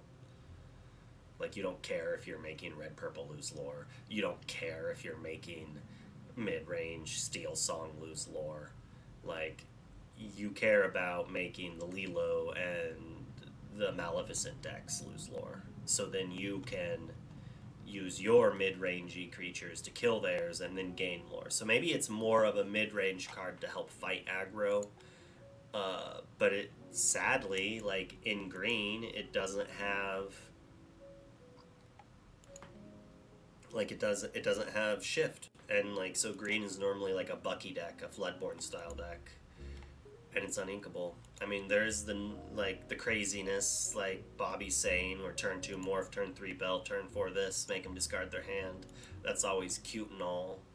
But I think people tried doing that in set 2 with other bad reckless givers, and that didn't do anything either. Granted, it wasn't on turn 3, so who knows.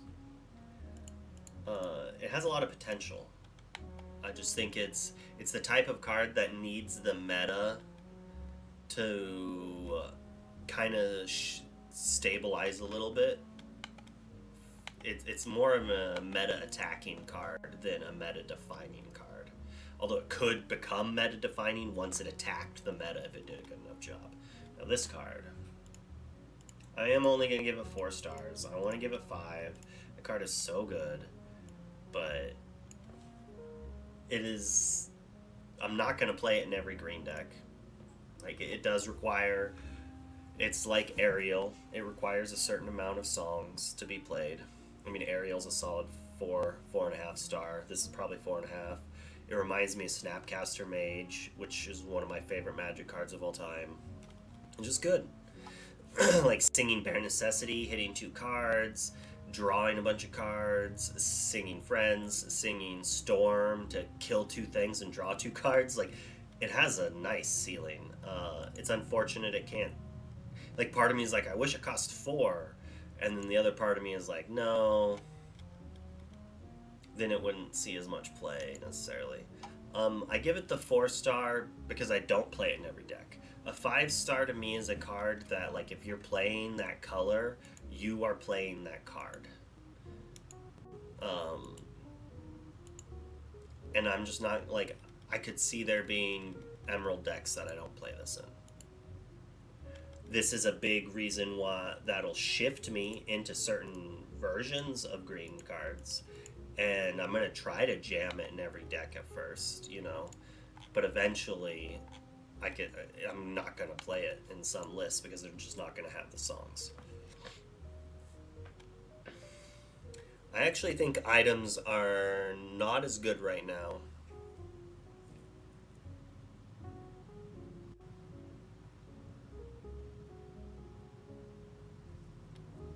Like, it does have evasive, it kills mini.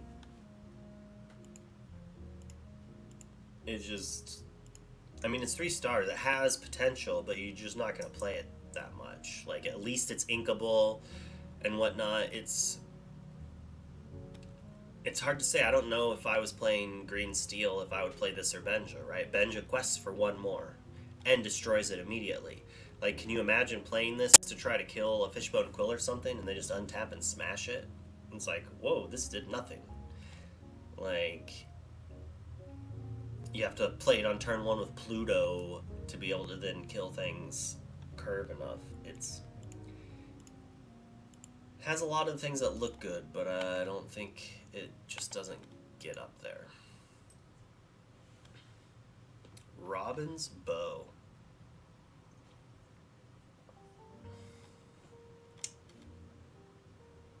I mean, it's flavorful, but it's bad.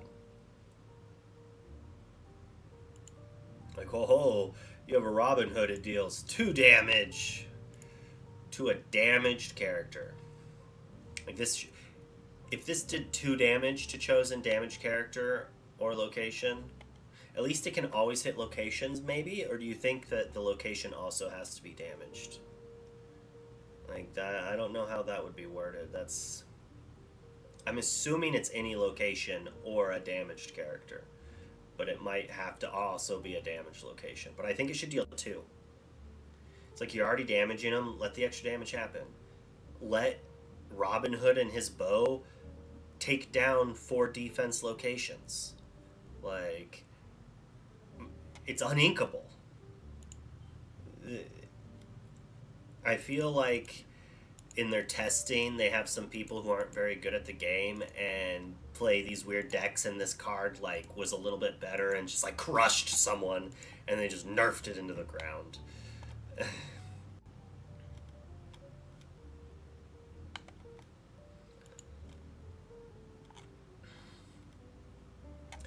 I mean, this is neat. It's flavorful-ish. Like, it has the Cusco ability. It gains allure. But, like my yawn is saying, it's whatever. Costs 3. It costs 3 to move a character there. Like, just not worth it. It's just not worth it.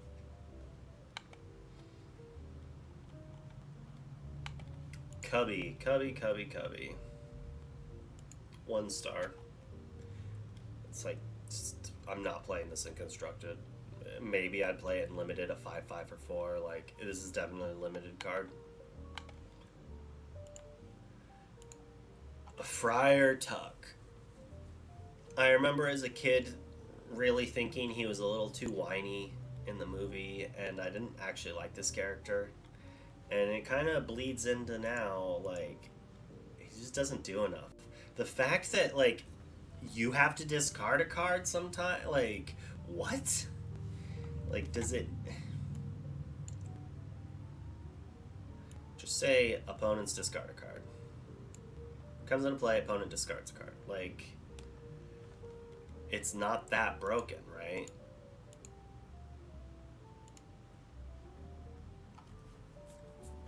Maybe make it just say, like, when this comes into play, choose a player and they discard a card. Yeah, but I don't want to ink him in that case. I want to be able to play a creature, right? Like, if your opponent is, like, hyper aggro and you just need to play a character to fight it, and this is making, like, it's a 2/4.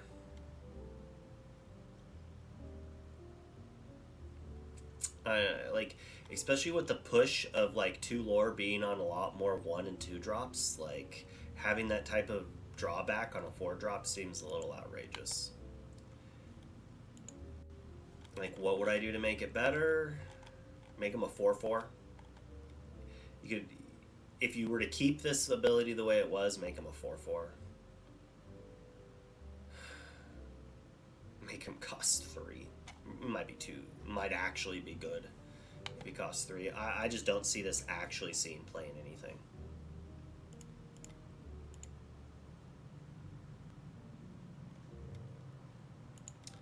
This card's cute. I've tried to jam it into some decks. Like being able to move it to a location and gain 2 lore and then quest, like, is not bad. And you're like, oh, that's a bunch of lore gain, right? But then you have to be like, is it better than Hans? Yes and no, right? Like, the fact that you can gain 2 lore without having to exert it. So if your opponent has some characters, you can move it around and gain lore. The problem with that is if your opponent has characters that can kill Peter Pan, your opponent probably has characters that can kill your locations. And that's what makes me think that this Peter Pan is just, like, not good enough to be used.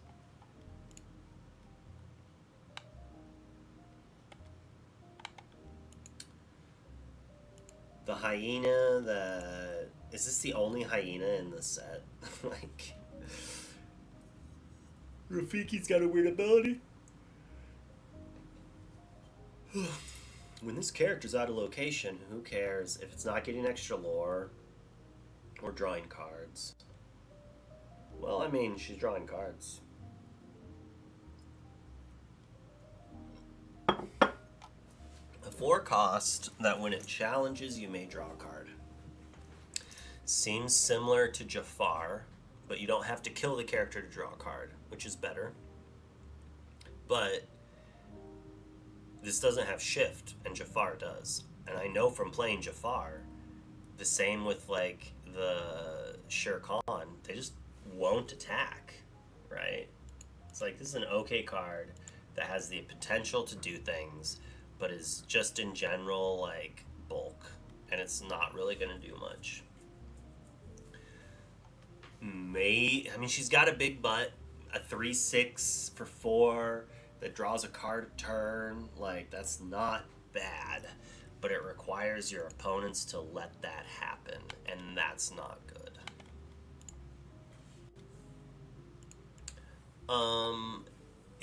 If there's a deck that plays airfoil, I'm assuming that this and the Doctor's item would be in it. But at the moment, I think this is kind of whatever. Like, it has potential. It could be really good, but it needs a lot more cards to come out. Just 2 stars. I'm gonna try to speed up a little. Fang is okay. 4, gains 2, ward and evasive. Like, it has an expensive yet acceptable move cost because you are giving evasive, and, like, you can use that to kill things or keep them alive. The RLS also gives evasive, so it's kind of interesting that there's 2 locations that give evasiveness. And I think I like this more than RLS, except for, like, RLS has obviously got 2 more defense, so it lives longer, and, like, you can use it with Jim. The ward is okay. Like, really, we're using this location for evasive, I think. Maybe if there's more targeted removal or some crazy queen we need to protect, then the ward is relevant. But in general, we mostly want the evasion and then the 2 lore passive gain. Oh, did I just not even give it the 3 stars that it deserves? It's, like, not a bad location. Gains lore, is gonna help people not let their characters die. Got the Ray of Limited. I think it's 2 stars, probably 4 stars in Limited. It's a big evasive card. I doubt I'll ever play it in Constructed, but maybe. I mean, it's goofy. It is goofy, but better. Like, it is just a better Goofy, but it's in a different color. And, like, maybe that's enough. Like, Goofy sees Fringe play occasionally, so this will probably see Fringe play occasionally. And it kills Goofies, and that's sauce. But it's definitely a reactive card, like, most of the time. Like if you're playing an evasive to gain lore and not die, like you just play Ray.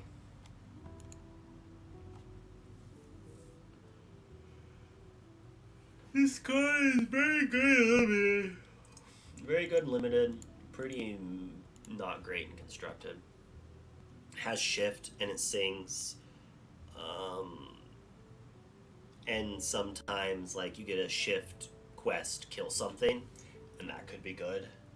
In general, I don't think a card's going to see too much play. A lot of the damage matters cards don't seem to do too much. Like there needs to be more things like 6-drop Tinkerbell, but not that expensive. Like a 3-drop that deals 1 to everything, but that'd probably just be like really dang good. Like kill aggro instantly. Whenever this character quests, each opponent with more lore than you loses 2 lore.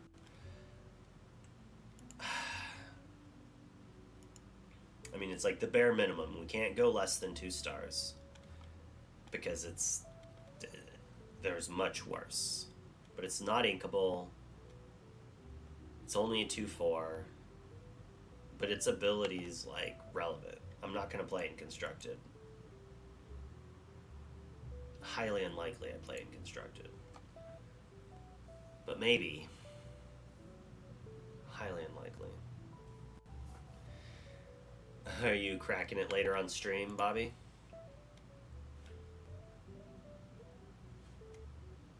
Covert Agent is so covert that it takes forever to load in. It's one of the first spoilers of the set. I think it's just not good, right? Like, we have a 5-cost, evasive, 4/4, 3/3, quest for 2, quest for 2. Can gain ward if at a location. This might actually be better, but it's still just like 2 stars. Oh, whoop, wrong button. It's just still just 2 stars. Just doesn't do anything.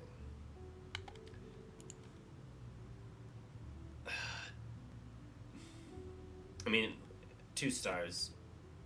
Probably 3 or 4 in limited because you can cast it and it's a lot. Has some gameplay with a few characters to discard to gain 4 lore. But in general, it's just big dumb character that doesn't do much. Still dies to Zeus.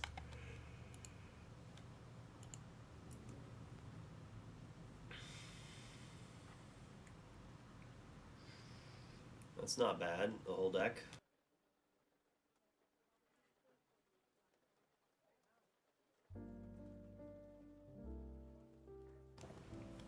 One of the lower rated legendaries so far. It does stuff. It has a somewhat reasonable shift.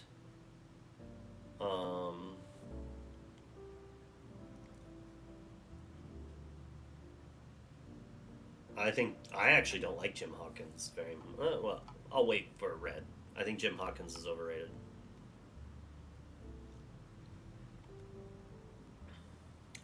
When this character's banished, return all things. Like, shift it, send it at something to die, bounce their hand, play a whole new world. Like, there's some play to it. I'm just not very excited about it. It doesn't have a come into play ability, and it requires your opponent to play into it sometimes. Like, maybe if you get the sneaky sneak, you got it, but unlikely. I guess 2 stars at quest for 3, but I mean, at least it's not a rare, right? If it was a rare, I would have given it 1 star. Oh man, halfway there.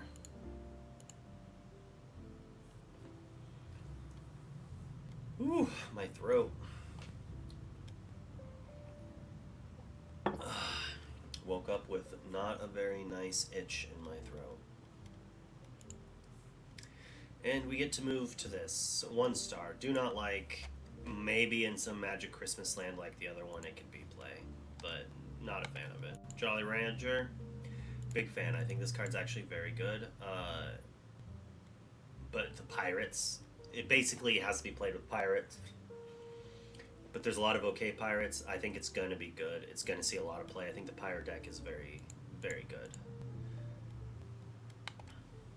Deladuck,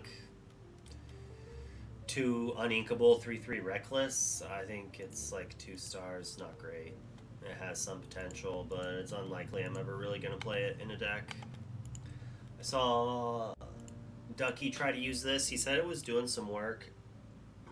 It's only once per turn, but against some decks, like if you're playing control and you stabilize, using Hey Hey to drain your opponent from 2 to 3 lore is not bad. Like it'll maybe win you the game by preventing them from winning the game.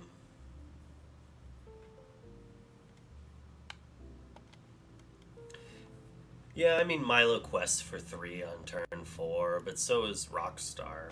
It's like not why we play Rockstar, right? Like I don't think I would play Rockstar if he didn't draw cards. Like I don't think Amber, Whole New World, Steel Song would be a deck without Rockstar drawing cards. Like so that's why like the flute deck cutting it, I'm just like no. Like you have to get your flutes to like go off then at that point. I mean, I guess you need the Rockstar. It's just like the rebuild ability with Rockstar post Be Prepared is so important. At least in set 1 and 2. Maybe that changes, but I like the ability of swarming the board with little characters. 1 star. 2 stars if it was a 2/3. 1 star it's a 3/2. Sorry, it costs too much, and it's gonna die to all of the early removal. 2 star, not a great card. Unlikely ever get to play it. Just kind of draft chaff.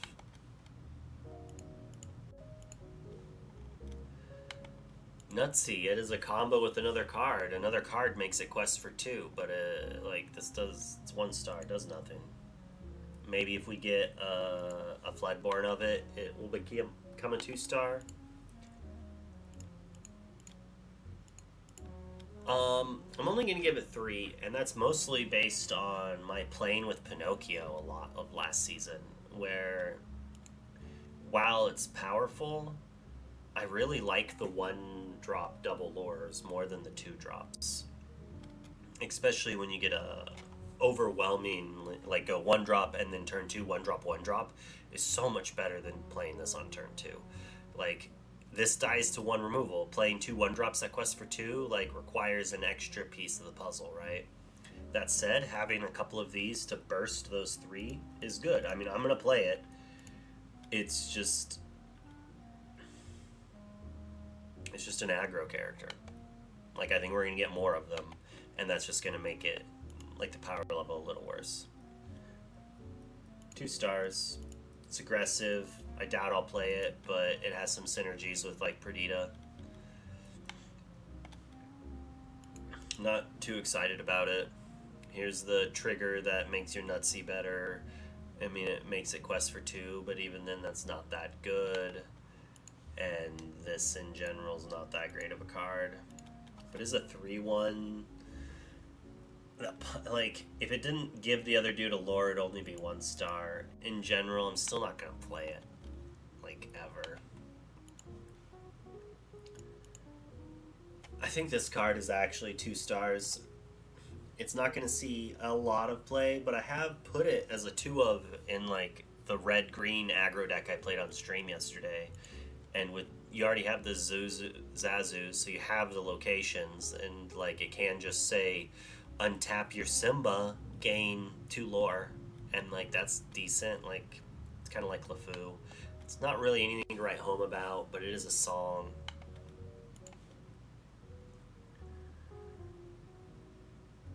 This card could be good. I just haven't been able to fit it in decks. I mean, I'm gonna give it 3 stars because it has potential, but I just haven't wanted to put it in any of the decks I've made so far. Although I'm gonna certify it just for the flounder facial expression is so good. Great art. Great art.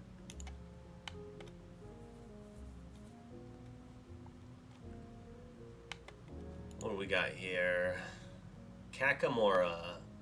It's cute. We do need more things to make stuff lose lore. But I doubt I'll ever play it. It's a little expensive. Like, even if it cost 2 and was a 3-2 that did the same thing, basically a slightly better version of Lady, I still don't think I play it. Like, I only play Lady because it's a baby for shifting.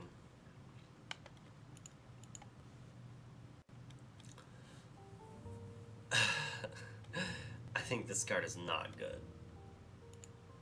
It's like a 5-2 for 3 uninkable. You have to have another character that's not good in play to just be able to quest for 1, and it has Reckless. Like, it's just, it's like launch. It looks like it could maybe do something, it just does nothing, though.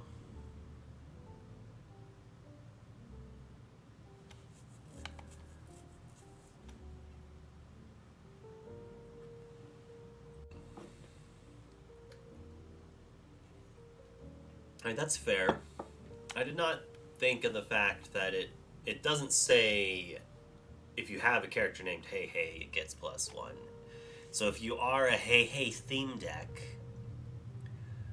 it could have some play, I guess. You are right, Bobby. There is that kind of funness to it, a little more flavor, but not a big fan.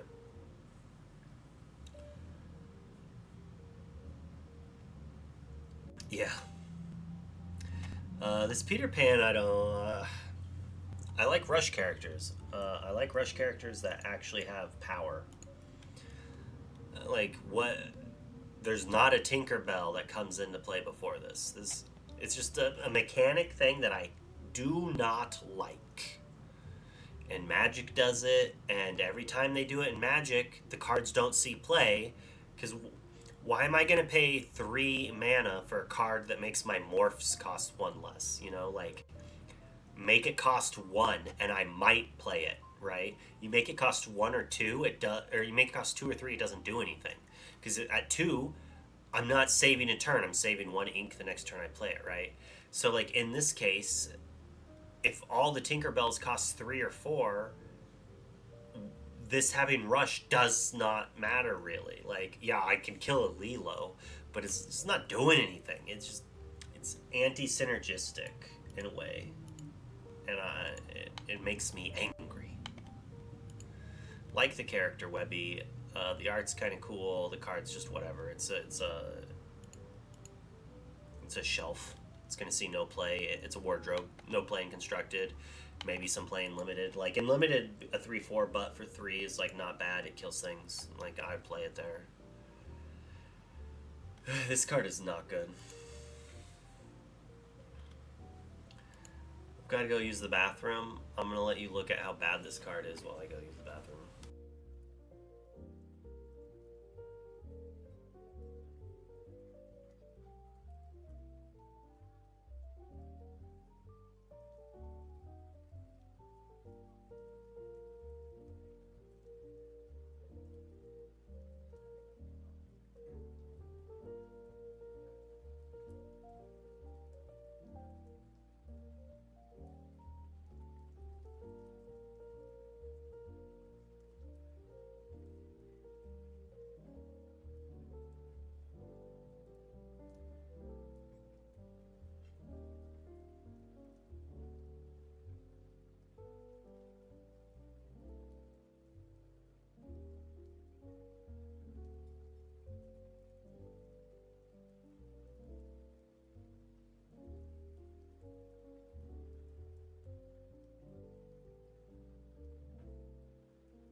To all the people watching this on YouTube later, I'm sorry, but I'm not going to edit a 4-hour video.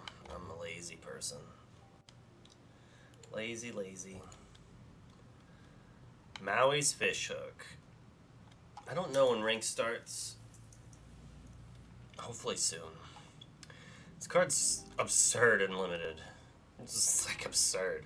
Evasive is very good and limited, so having like be an item that makes all your characters able to kill evasives, having an item that protects all of your characters. It's like a 5-star in limited. Um, constructed, it's like 3-star. Like it does stuff. As Bobby's saying in chat, it attacks locations pretty well. Keep a character safe, kill a location. It lets Maui kill Surfer Stitch, which is kind of flavorful that Maui is in the water with a hook killing a surfer. It's kind of messed up of Maui to do that, but it's not bad. It tilts me because I've lost to it in limited and it was such a beating. Speaking of cards that are insane and limited, like I put this at like a 4 stars. Like, and in cube I put it at like 3. In constructed, it's like 2 stars. It's not really going to do anything in constructed. Like Queen's already like filling that role, a little worse, a little better. Your character has to die, where Queen just draws the card. In constructed, it's not going to see play. In limited, card is so good.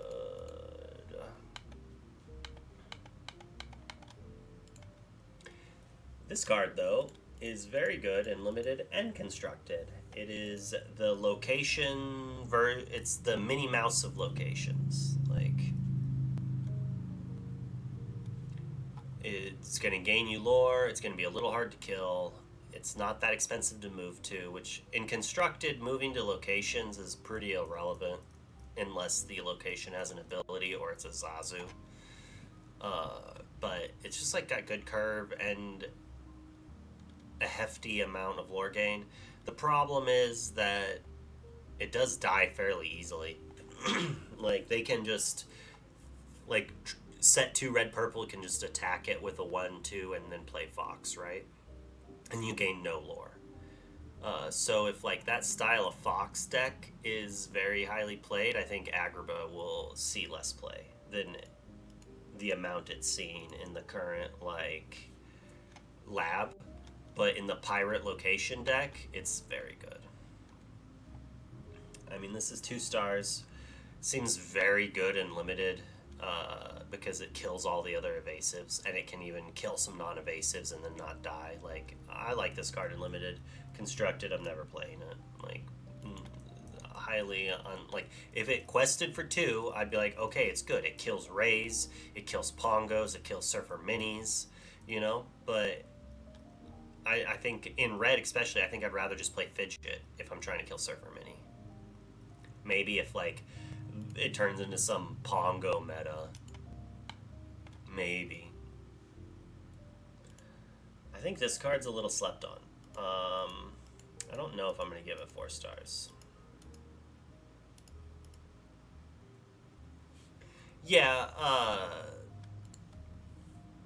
it does not kill the Ray of Ink lands. I don't know what most people will be doing for limited. I assumed it would be like a pack of set 1, a pack of set 2, a pack of set, or like start with set 3, then go set 2, then 1, then set 3 again, or some of the sort.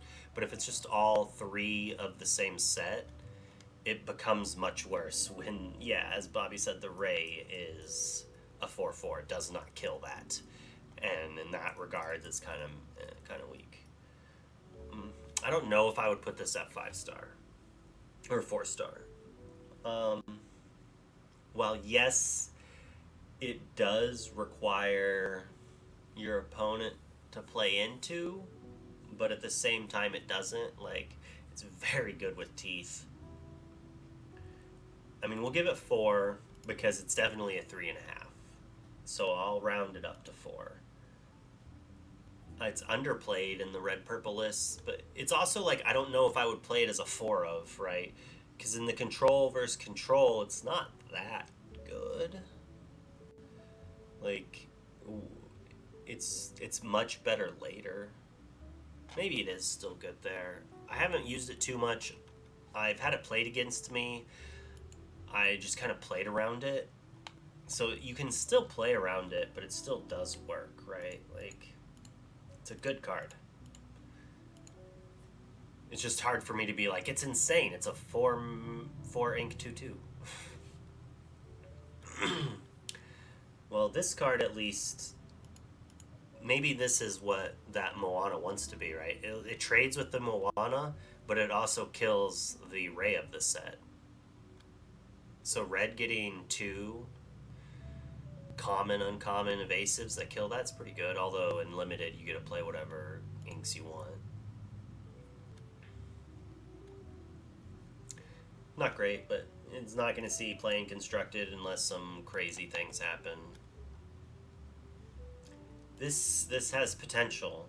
I mean, I'm going to give it 3 stars, but it's not good. If that, like, I'm going to give it 2 stars. I want it to be good because it plays with Donald Duck. Like, right, we need cards to make Donald Duck better. You have a good meeting, Bobby. Like, to get Donald Duck out there and make him bigger and do stuff, I like it.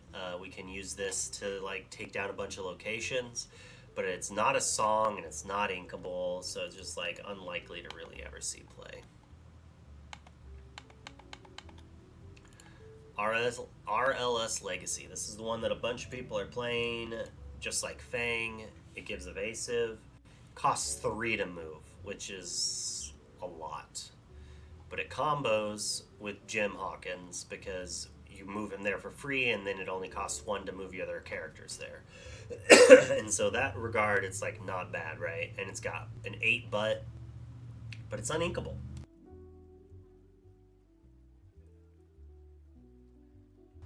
Being uninkable is huge. Like, it's kind of rough. But it takes a couple hits to die, so it should hopefully gain at least 2 lore, and, like, that's maybe a fair thing to think.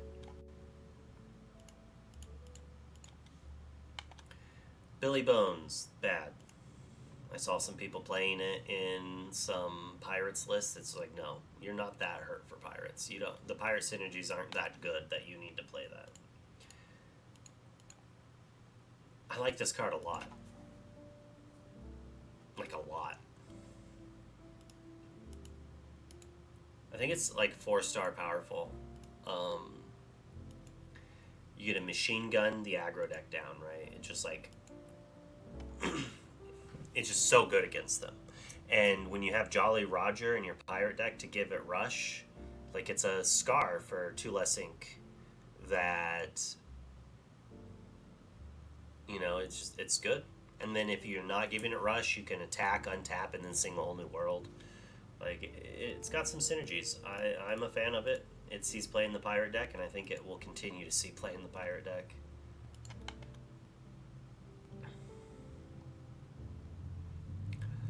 I don't know about this card. If she quested for 3, I think I would give her 3 stars. I'll give her 3. I think I might give her 4 stars if she quested for 3. She's just okay. Taking star. I'm indecisive. Like, the 2 quest is there. The untapping things, but they have to be at a location. It's not even a May ability, so you can't, like, stack 2 of them on the same one and then, like, be able to quest with each of them. And I don't know if you can, like, once your character's at a location, you can't, like, move it off of the location. So I guess just don't put the second Moana at the location. Or if you do it because you're going to be attacking some things.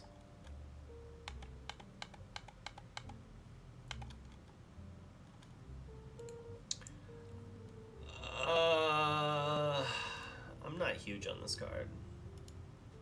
2 stars, doesn't do much, takes a lot to get going. There's much better. Already saw this one. I think this card has legs. I'm only going to give it 3 stars, tie it with Milo. Like, it has the potential to do things. You to attack a character, kill a Tinkerbell, deal 4 damage to another character. Like, it has upside. But once again, as I've said tons of times, like, your opponent has to play into it. I think this card is hot. I think it's very good. I think the art's great and terrible at the same time. It's like, yeah, she's a hideous looking woman and it kind of hurts your eyes to look at. But like that's the character. Like that's drawn well because that's like what the character's meant to look like.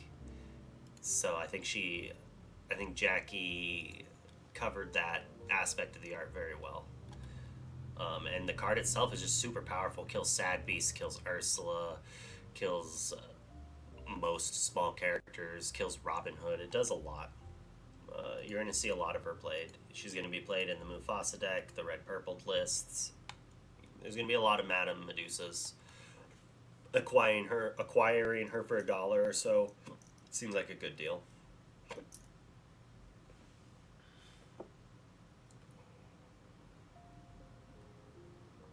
Maybe if Pirates become so popular that a green-red aggro deck with Morph comes around, you could play this. It's a shift card. It could sing things like that alone, but it doesn't do anything when it comes in, so it's only 3 stars. If it had like a better ability, the fact that it's a shiftable 6-drop is good. Its shift targets cost, 2 or 3? Maybe morph at 2, pan at 3. There's better. I guess like the Rush baby version of it is okay. Okay, yeah, I still don't even like that very much.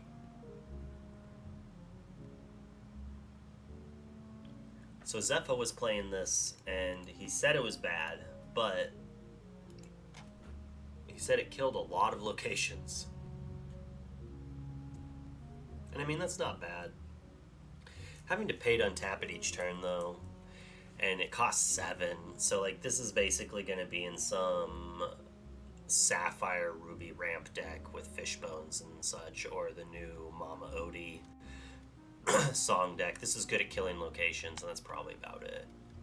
And you have to be far ramped. In general, there's some... I feel like we skipped this Jim Hawkins. I don't remember talking about it. So let's go back to that. We saved him for last. I do think he's 3 stars. I think he's not bad. And I think he's going to jump up to 4 stars with more locations. Like, it's possible that he is as good as Ariel and Ursula is when we get more locations. But with the current locations, like, the best you're doing is, like, play it, put RLS in, equip it, give this evasiveness, and then you probably are gaining 4 lore off of a 5-drop, and that's, like, not bad. You could maybe try to use it with the tricky bad locations that make it hexproof and stuff, but they're, in those regards, kind of whatever. You also have to have the location in your hand, and it costs 5, right? And it plays things for free that cost less than it. So if you're an aggressive deck, it's unlikely you're going to have a location to put into play all the time.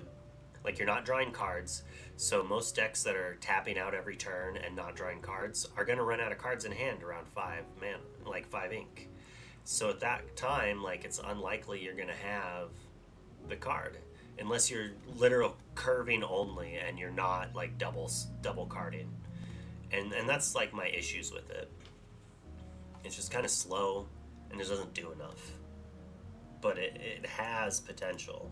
I think a lot of people like it, but I think it's overrated.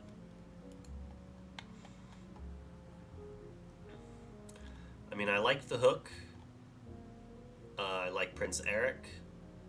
I like Jolly Rogers. Simba's not bad, but, like, in my mind, there's like 3 or 4 constructed worthy cards in here with a couple fringes, like the Hydra could be. On to Sapphire. Very few 1-drops for Sapphire in this set. Only one 1-drop character. Kit Cloud Kicka. Cloud Kicka.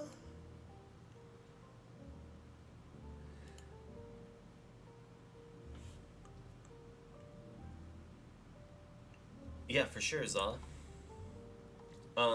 In purple red, Jim, putting castle and equipping is that might be realistically the best play. It's not the most lore gain play, but like a 4/4 that then draws you a card next turn, like it's like build your own beast, and beast is good, but this requires 2 cards and then the ability to just kill it. But that's probably the better shell for it. I don't like it in the pirate shell, I think, but maybe in a card draw deck where you have the extra cards that you're gonna have the location to put in, I like him a lot more in that. I'm gonna give this 3 stars for one reason, and it's Ward, actually. Normally Ward I don't like, but it's a 1-drop baby that shifts, right? Has a bigger shift target that I think is 3. It's 3 or 4, either or.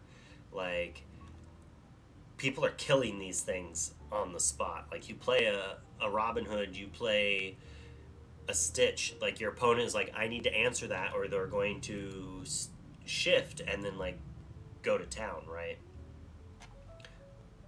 But Ward prevents that. So I don't know if this fits in the current blue steel list. It's but it makes me think that there's the possibility of there being a Amber Steel Song list without Amber but playing the blue instead. And I think that's like pretty nice. Yeah, shifts for 3/2/5, quest 3, also Ward. So like if you want to shift it up but don't want to sing the whole new world yet, they still can't target removal it, which is like sauce. I think there's a place for it. In general, like I think the kit, like all of the kits have potential. Unless there's a really bad one that I just like wiped from my memory. I'm gonna give this card 3 stars. I think it has the potential to just be absurd. Like, absolutely absurd. It is a cog, it is a building piece, and there'll be some sort of item combo deck, and I think it'll be good in there. I know RMB had this like red blue item combo deck that he was sure was going to be the best deck in the format, and then like a couple more cards that got spoiled were just like insane powerhouse cards, and then like he stopped working on it. So maybe he shelved it, and he's gonna dominate a 1K with some item combo. Like, that'd be cool, you know. I mean, I would know. He's on Team Labyrinth. Woo woo. I don't know if I actually said that, but this video is sponsored by the team I joined recently. Sponsored as in I'm supporting them and they're supporting me. But they have a Patreon. I know it's been popping up a few times. I'm pretty sure you can join for free, get some info from a whole bunch of us. I would say everyone who's on the team, but I know I would forget someone and then feel bad, so I'm not going to. You can click on the link and then go see who the other teammates are. Labyrinth TCG. I'm going to get a couple icons to put up on my stream, like an overlay thing later as well. Manticore started the team. We got Xenu, Bjorn, RMB, Hannibal, Barcia, Lorcana Bro, myself. That's 6. There's a 7th person. It's probably the most important person, and I'm forgetting because I'm a jerk off. Yeah, Bannable, Bjorn, Lorcana Bro, RMB, me. Oh, Sasuke. Yep, best person. Like, obviously. So we've got like a bunch of really good deck builders from a few things. RMB's a member of a local team, and this is his national team. Yeah, Team Wizard Cats, Wizard Kitties, for sure.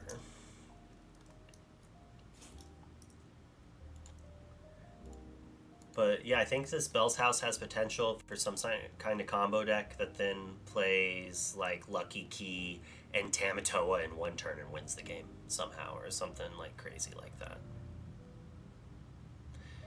Yeah, I'm pretty stoked with the people who are there, and we're in negotiations, quote unquote. There's a couple other like all-star people that I would love to be on our team that are thinking about it.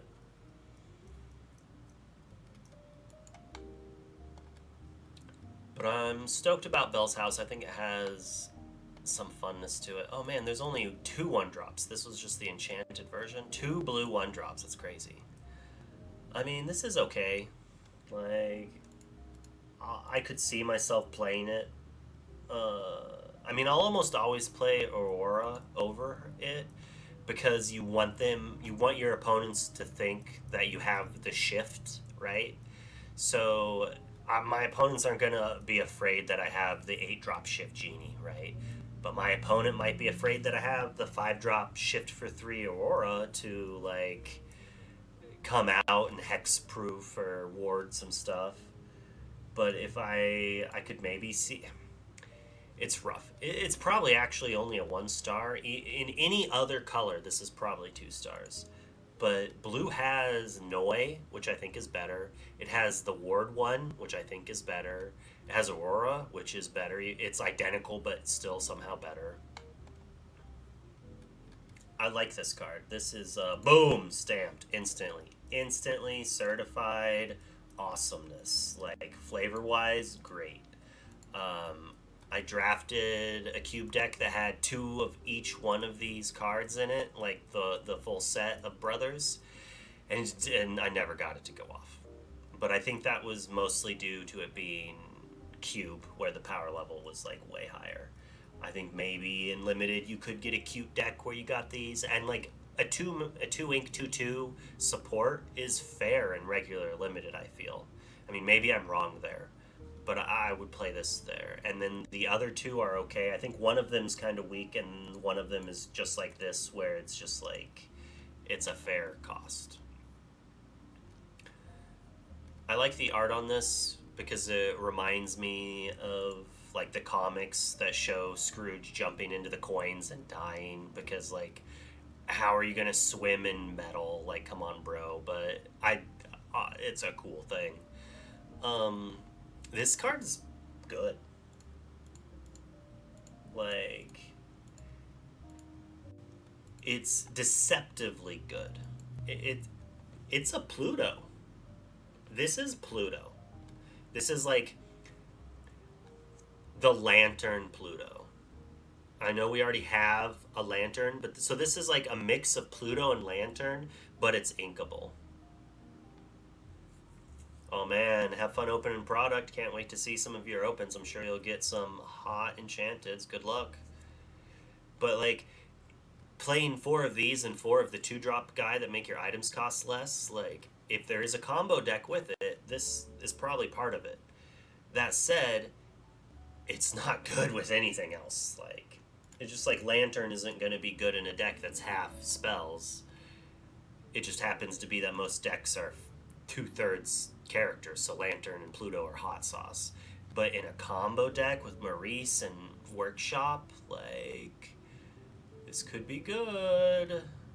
Although I wish Workshop and this were just a little better together. Like it would be nice to be able to curve this next turn, play Workshop, quest with this, play uh, a popsicle and draw a card, but you have to pay an ink to draw a card, so it doesn't actually fully flow into that, sadly. So I don't. I mean, it's 1 star for constructed. It's not good. Don't play it. Never put this in your constructed deck. I probably put this as a 3 star in limited. I think I would try it. I don't play it in cube. I think I tried, didn't like it. In low power level, where you're going to be smashing bad characters into bad characters, this is king. Similar to like Paint the Roses Red. Very good in normal limited, not very good in cube. Uh, once 2 0 stars. like, yeah, it can hit characters or locations, and the amber one we gave a star, but it only hit locations. But that costs one. I don't like. I'm not paying an extra one for the versatility of a bad heal. Like I don't like repair. I understand why they made it. It's just sad that they do. I don't know what to like. This would be the card that if it said and you gain one lore, it could maybe be fringe playable. Probably not, but like at least it's something. Like you could play some weird burn like if that said gain a lore, like the tinfoil card becomes better, the action cards become better. You have like this thing where maybe you could win off of playing like those and boss's orders or whatever that card, the purple card's called. Like it could do some work. I think this card's not bad. I don't. I like Ursula's Cauldron more for sure. Um, but this can trigger more than once, and it's inkable. And like if you're playing an aggressive deck, like it's not bad, especially if you're like digging for certain cards. Like this might be slept on. It might be slept on. Same with this. I mean, I'm gonna give it 3 stars. Like if Lantern is a 4-star card. If there's an item combo deck and items start becoming way more prevalent, like if we get item characters, which is like a magic thing, artifact creatures, but I don't think that really flows in Lorcana. Like the closest, like artifact creatures in Lorcana are basically magic mirrors, right? Like they're an item that's been animated. So maybe magic brooms, not mirrors. Maybe the magic brooms should have been items as well, and then this would be a lot better, right? Like, but currently it's like 1 star. It has the potential to be 3 to 4 stars. If the item combo deck is viable, then it's 3 stars. I think this card's not great, but maybe okay. I mean, it has 1 less defense than the 2 6s that I was kind of fine with, right? Like, and when I look at it that way, when I look at it that like the 2 ink 0 or the 6 toughness locations that gain 1 are okay, that this has 1 less defense might not matter, and it has like an ability to it that is okay. But it, like, I'm not gonna build a ramp deck up with this, right? Like, I'm not gonna try to use this as my ramp strategy, and that's what makes me think it's kind of whatever. But maybe like a blue steel deck with Long John Silver. So like I have the locations, and then it also makes it that like if I'm playing a whole new world, I kind of like this, right? They wipe my guys, I get ramp for that, like maybe, but like not if I'm like fishbone quilling. This is like the fishbone quill for a very aggressive deck that is like the Steel Song deck where you still ink every turn because you have a whole new world to refresh. If that makes sense. Like it has potential, but right now is probably not going to see too much play. Kind of makes me want to brew that deck. This card's there, 2 stars, limited good, limited okay, constructed, like I don't think we're ever going to play it. Alright, we getting some fresh stuff here. Dewy, it's flavorful, it's part of the Brothers, it's not certified because this one doesn't do the cool draw stuff. But I mean, a 3-drop that quests for 2 is fair, and it's got a 3 so it just doesn't die to everything and has support. Like this is the other one that's okay. And in like normal slow limited, Inklands limited, I think this is good.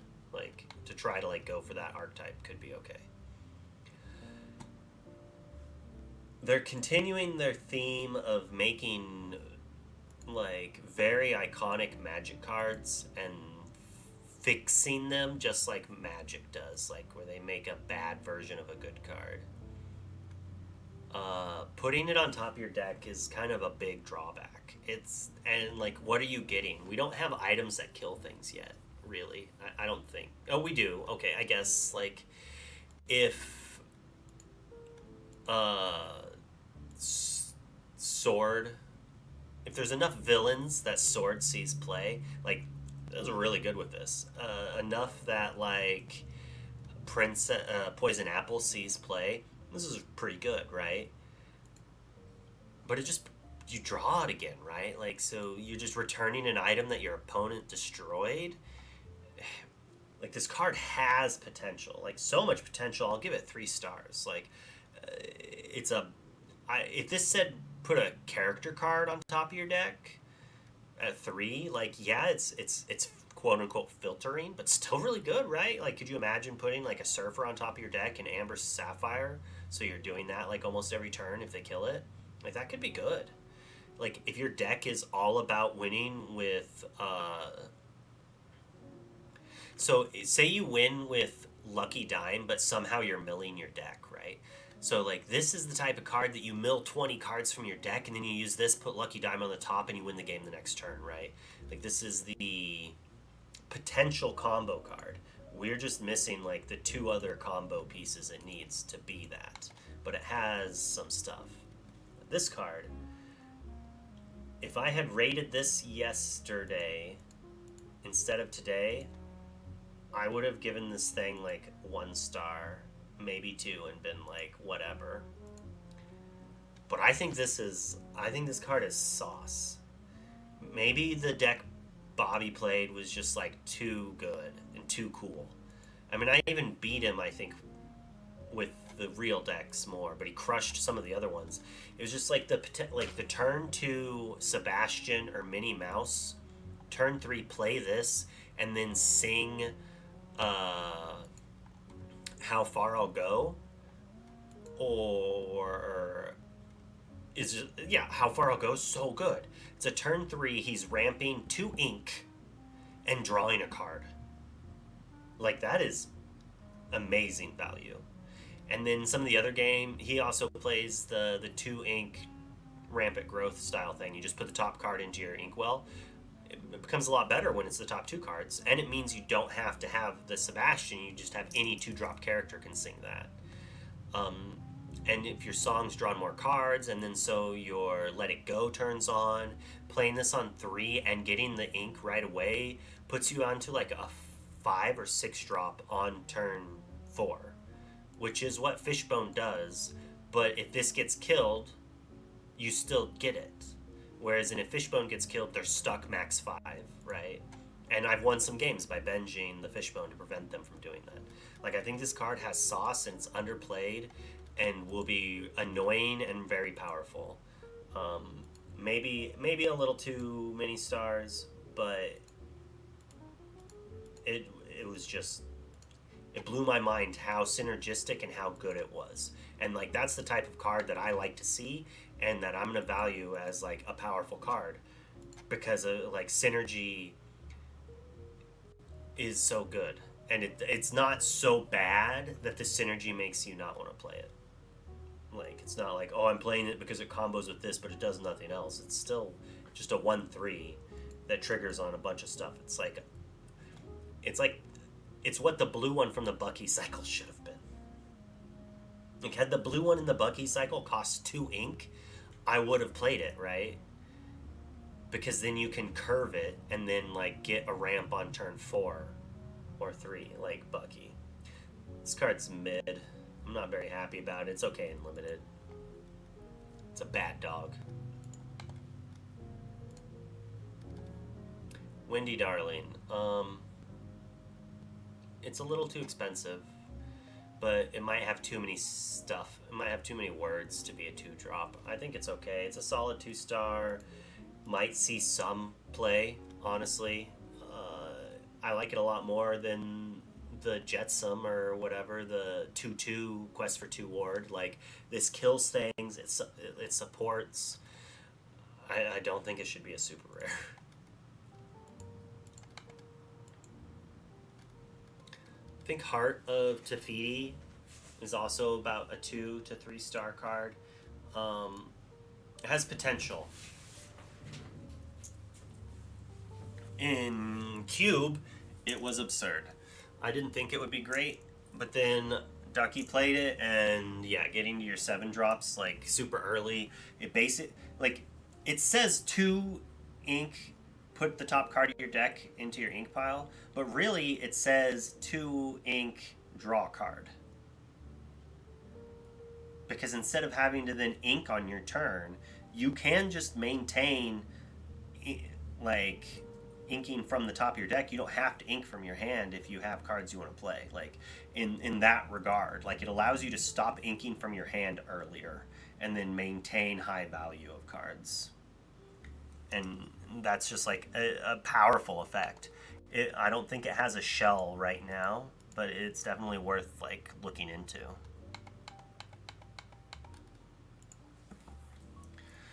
Gloam Gold.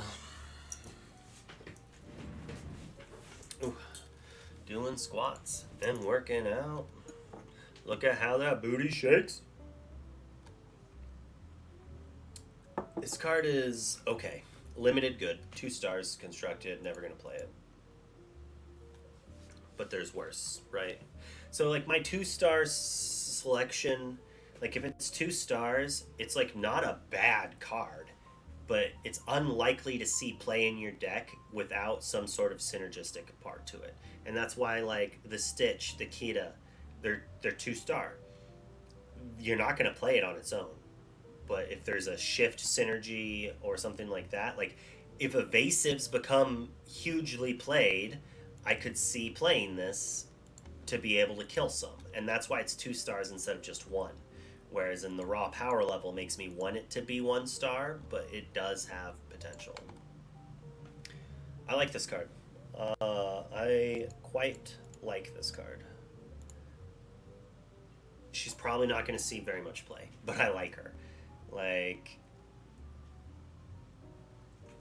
she might be too slow, but if you're playing ramp, it's like an okay body at trading with some things, and it draws another card. It's a little bit of filter. Like, it could probably fill a role, but it is probably too slow. Probably should only be 2 stars, but I love drawing cards, so I'm going to value card draw probably normally higher than the average person will. So if you don't like drawing cards, you're probably not going to agree with all of my ratings. I mean, and this Louis is also like not terrible. And in regular limited, I would still play it. A support, double lore, inkable. But in cube, it's way too slow. Whereas in the 3-drop is maybe there. But but if you have the 3 of them in regular limited, it could be good. They're just way too slow for constructed. Like I cannot see a world where they see constructed play with those copies. This one though, this is worth getting. This could be like the secret like spec card, right? Everything's super cheap right now. You might be able to buy like 100 of these for 10 cents a piece, right? And then in 2 years, when they make a playable Dewey and a playable Louis, this card is hot, right?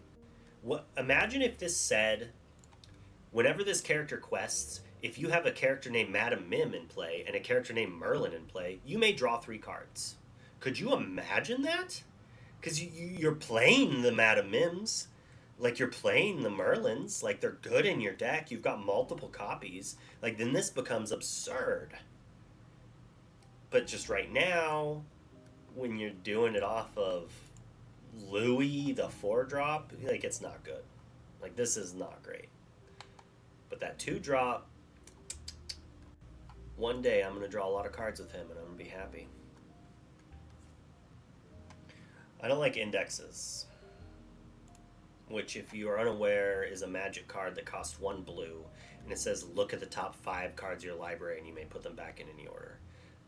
It's bad filtering.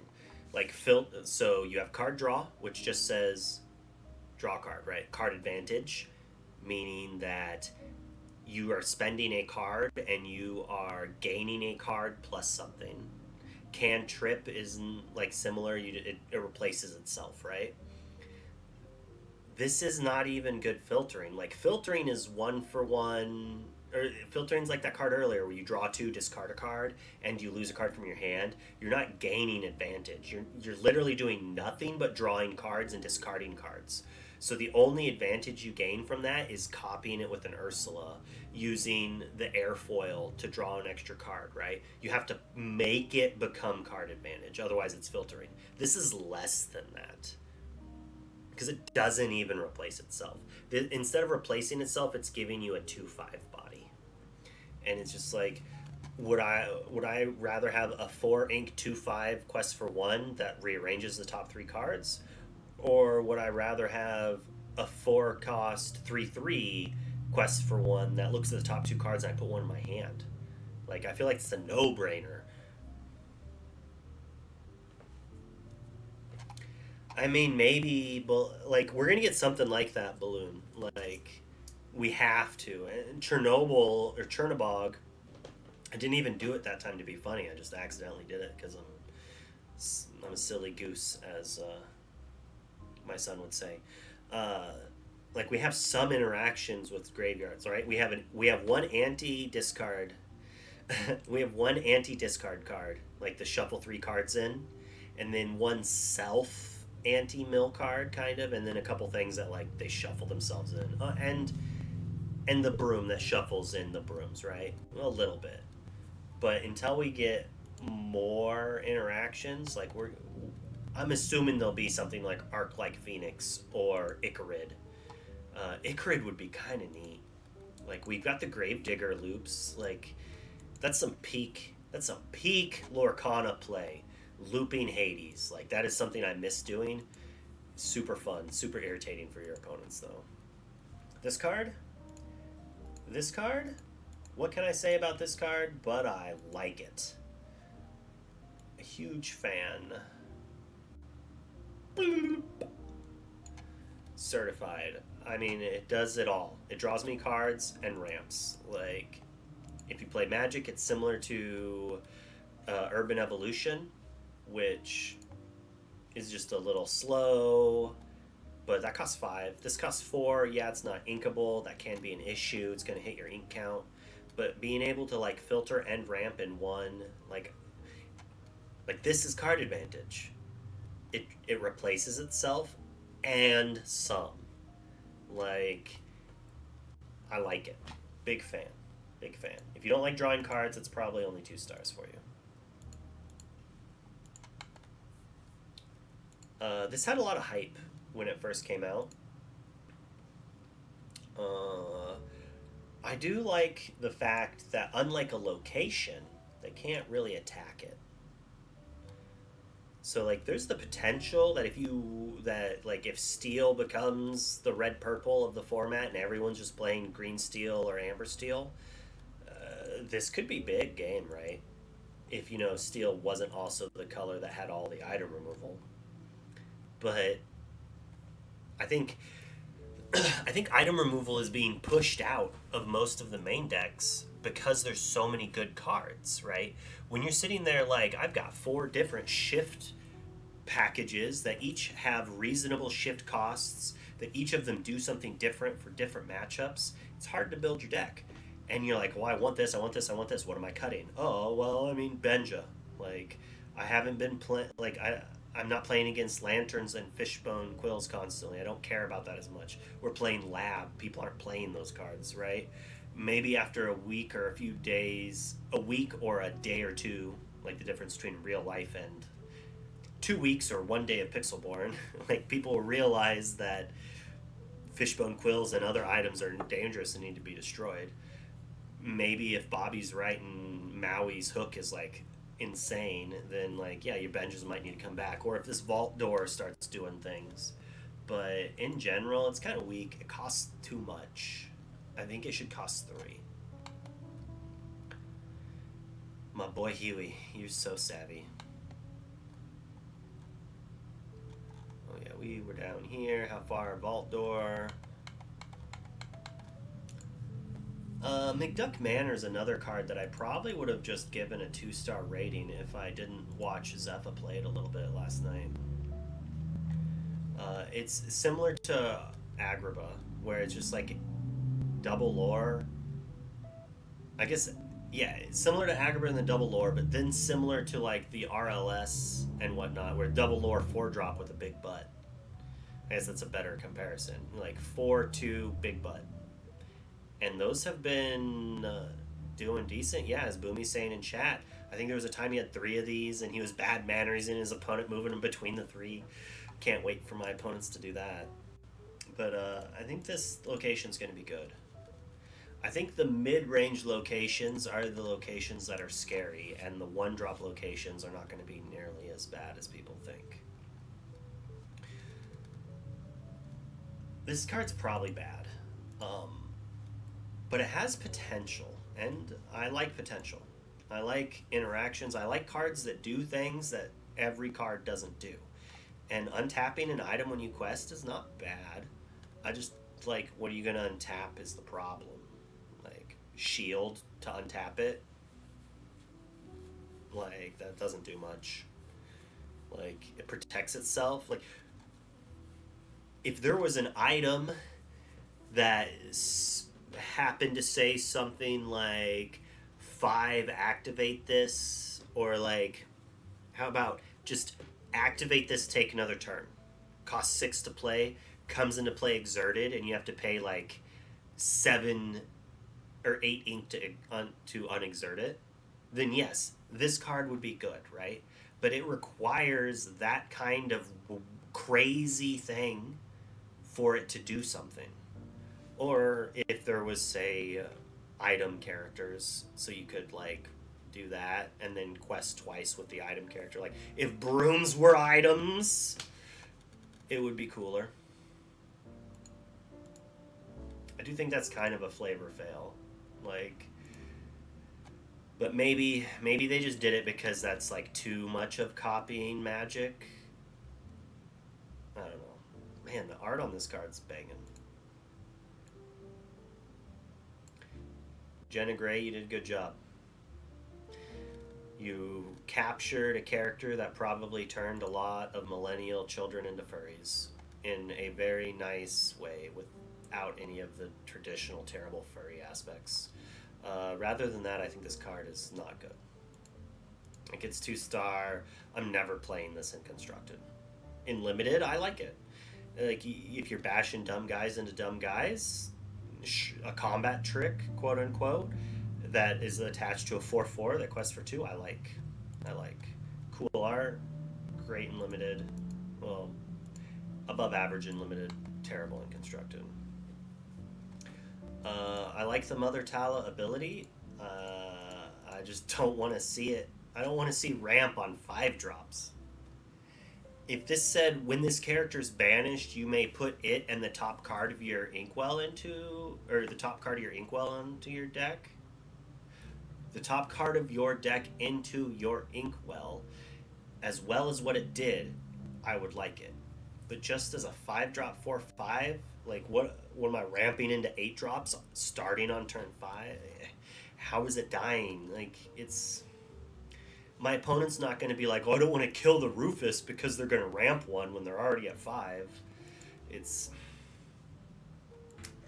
I need to come up with, like, the proper terminology to be like, it's not bad, I'm just disappointed. That's what I need. What's the chances that you brought home some sort of beverage for me? It is wild cherry Pepsi because they did not have Dr. Pepper or Coke. So that is for me? It's for us. For us. Oh, so I guilted you into sharing your beverage. I got a large because I knew you would want some. Oh, okay, that's fair, that's fair. You know me too well. Mrs. Vondeland came home. She did not have to work today. Which means that I don't have to end my stream in an hour. I don't know, Bobby, you've been right about a few things today. But yeah, Rufus, not good. Scrooge McDuck. I do like how the Lucky Dime's here. It definitely is meant to be played with Lucky Dime, right? Like, you're supposed to play it and then kill something and then put Lucky Dime into play, right? Even though Lucky Dime doesn't synergize with this, let's fix it. Nope, that's too big. Too big. I feel like there should be. I've been watching too many like SNL skit things on uh, TikTok that I just want to say it's something about Trebek.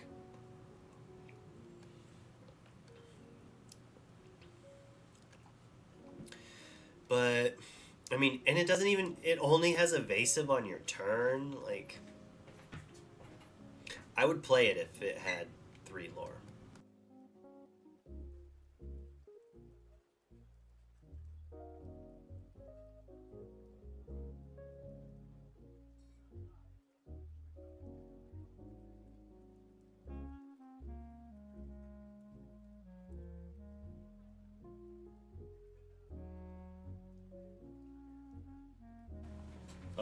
I'm gonna start an ad. I need to chat with my wife for a second. I'll be right back.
Do do do do do do. Scrooge could just be so much better than it is. Looks cool though. I do like this enchanted art. Hey, another Tinkerbell that does things that don't matter. Stop printing ramp on 5-drops. Like, for this to be good, it would need, like, you'd have to have like 4 items, like popsicles, right? You'd have to have 4 popsicles in play by the time you play this. You play it, you crack all the popsicles, and the next turn you play a card that costs 10 ink that literally says you win the game. Like a Sundering Titan. Like something that destroys all ink in play.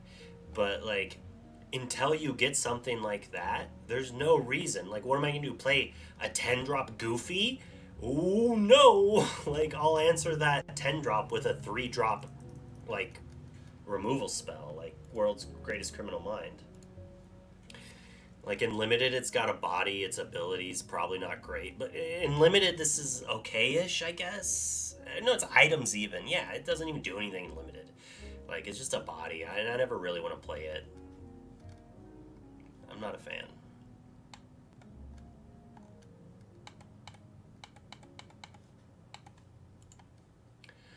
This card is, it's a card.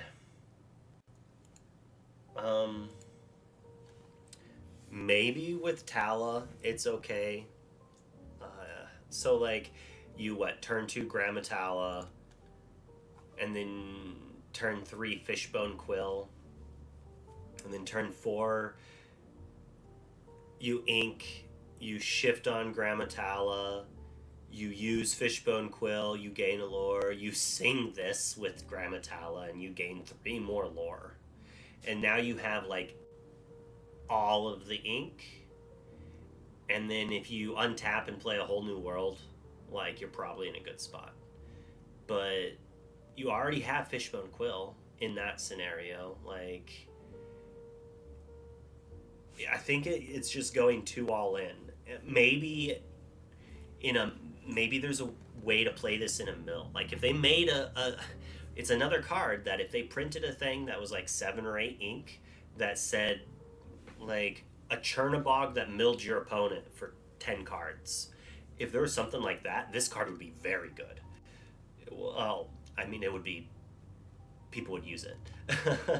Like, because ramping this, because it plays on, it synergizes in a mill deck, right? But the current mill deck doesn't play blue, and you have to play green and steel because steel's the only mill card. Is a whole new world. It's basically the only way to mill your opponent out, outside of them literally drawing their cards manually and you having a broom loop to not deck yourself, right? And like that's the kind of synergies you need. Otherwise, cards like this, like they come into play exerted, so you can never be the first one to get advantage from this. Your opponent is just going to untap and play some ridiculous 8-drop. And you're just like, oh no. I mean, maybe if they're hyper aggro, this is okay. But if they're hyper aggro and you're singing this or playing this, you're time walking yourself. All right, we're here now. We're on this bad boy.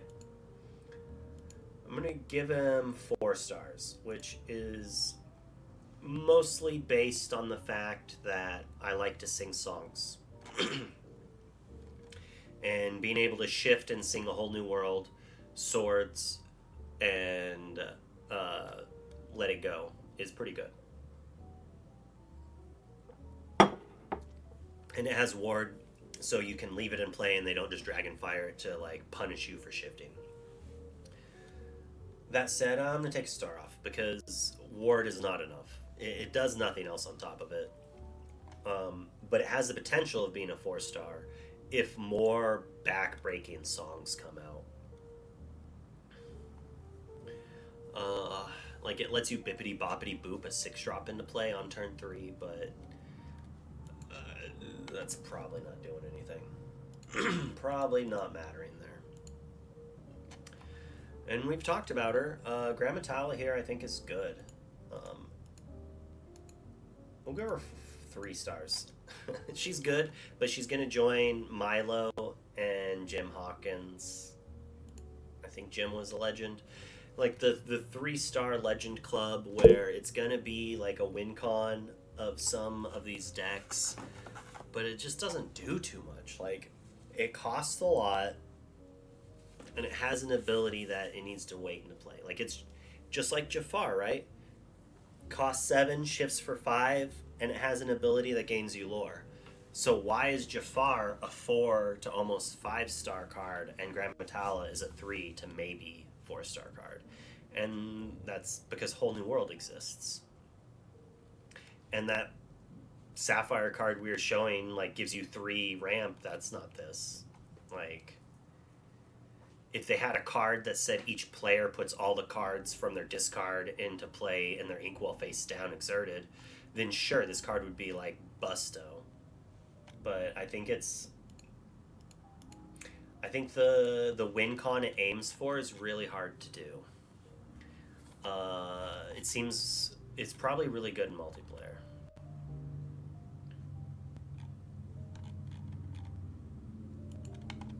People love opening product. Expensive the new set is? Isn't the new set pretty cheap? I think Robin Hood is a little expensive for a super rare, but Jafar's like $27. Like compared to Rapunzel, Maleficent, and like Jafar is going to see a lot of play. This card's not good. 2 stars. I don't even think I play it in limited. Maybe I do. It depends on my deck, but it's unlikely to ever see play in constructed. Probably not good enough for that. This card is a 3-star card. It's unlikely to see very much play, but when it sees play, it's going to be basically the win con. The Robin Hood is legendary. Yeah, and it's like 17 to 24, I think.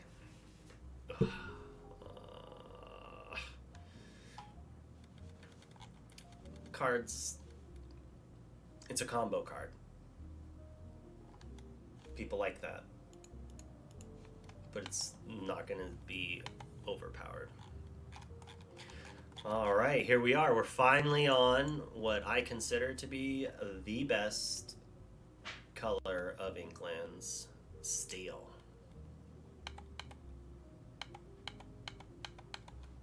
This first row has some bangers.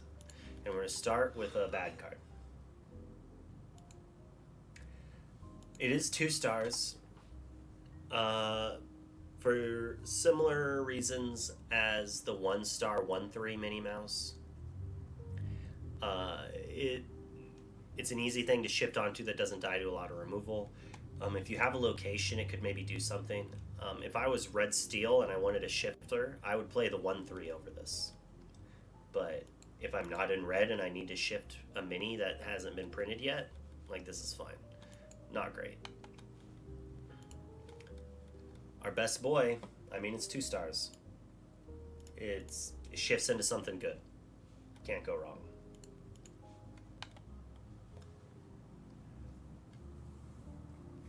I mean, this is better than support. This is most of the time.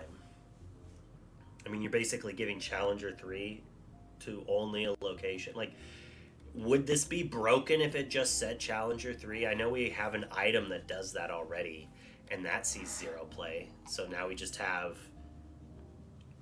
a card that does the same thing but less. Like, you could argue that it being an action matters, which it could, but it has no plus value. Like, if this said gain a lore, it would be playable, but it's 0 stars. No, 1 star. 1 star, but barely even a star. You don't want to play it in constructed or limited.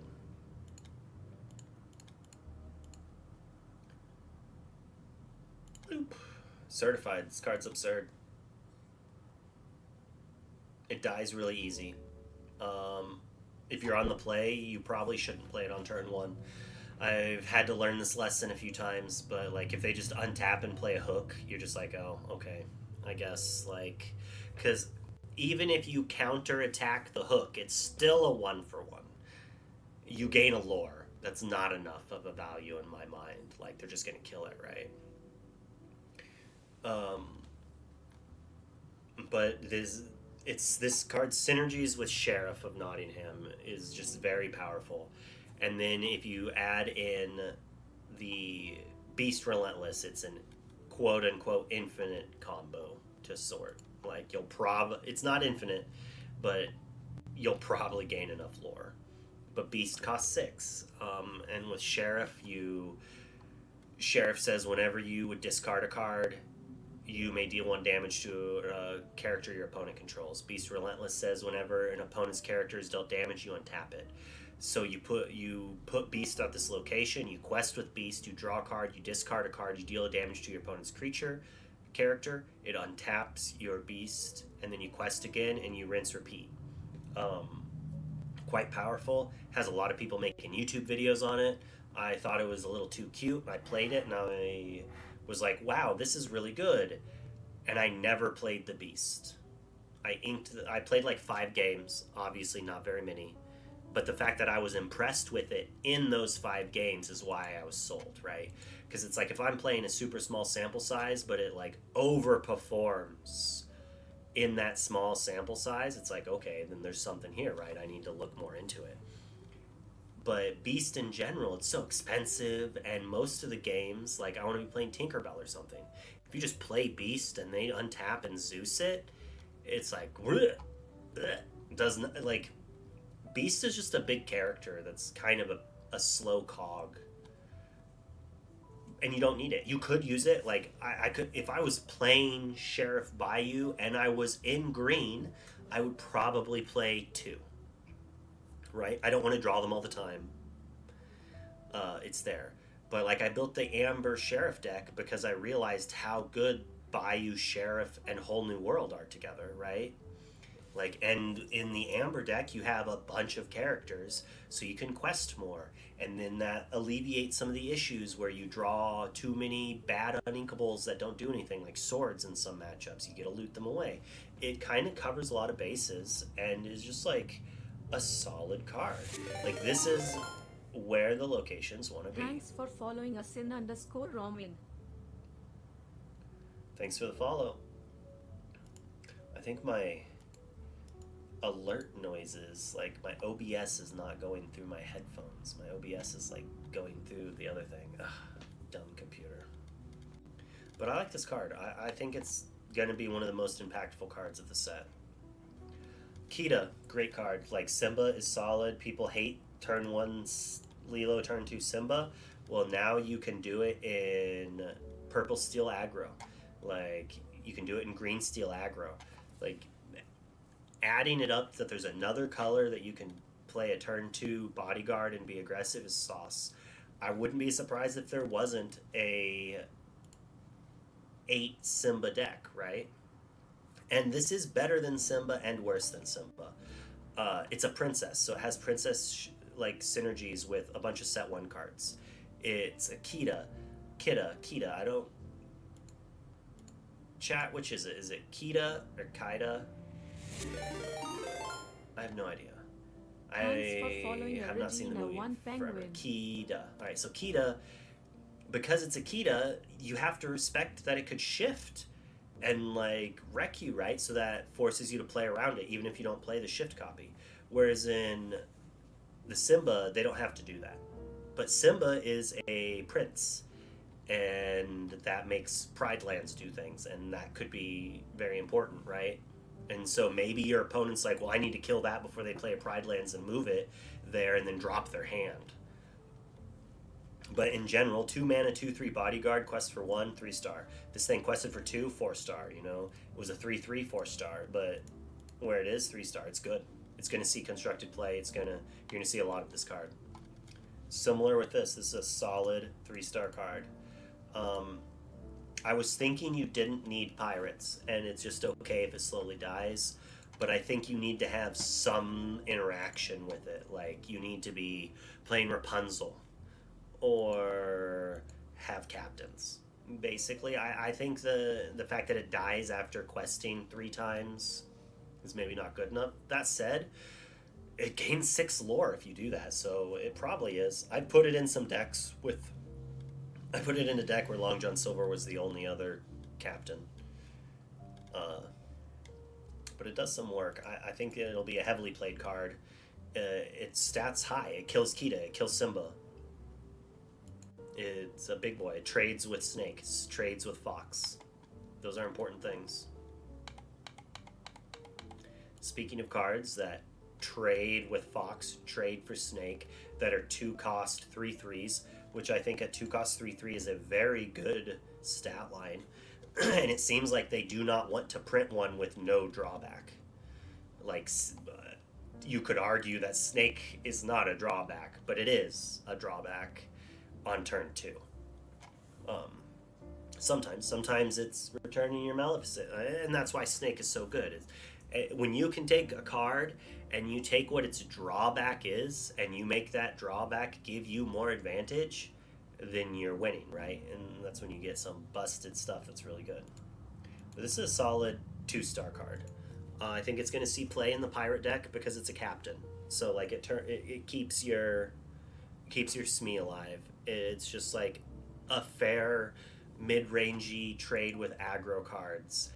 It's a cheap cost that trades with control foxes and snakes. It's just like a fair card that I think we'll see play.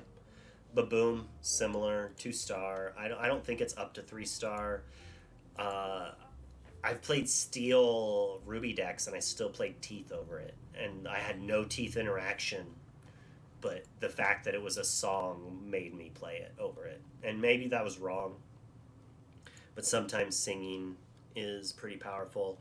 I probably would try both. Maybe I would shift to only Babooms in the long run. I like songs. Card's good though. It's very good for limited. Need more things like that. I think this card's super overrated. very overrated card.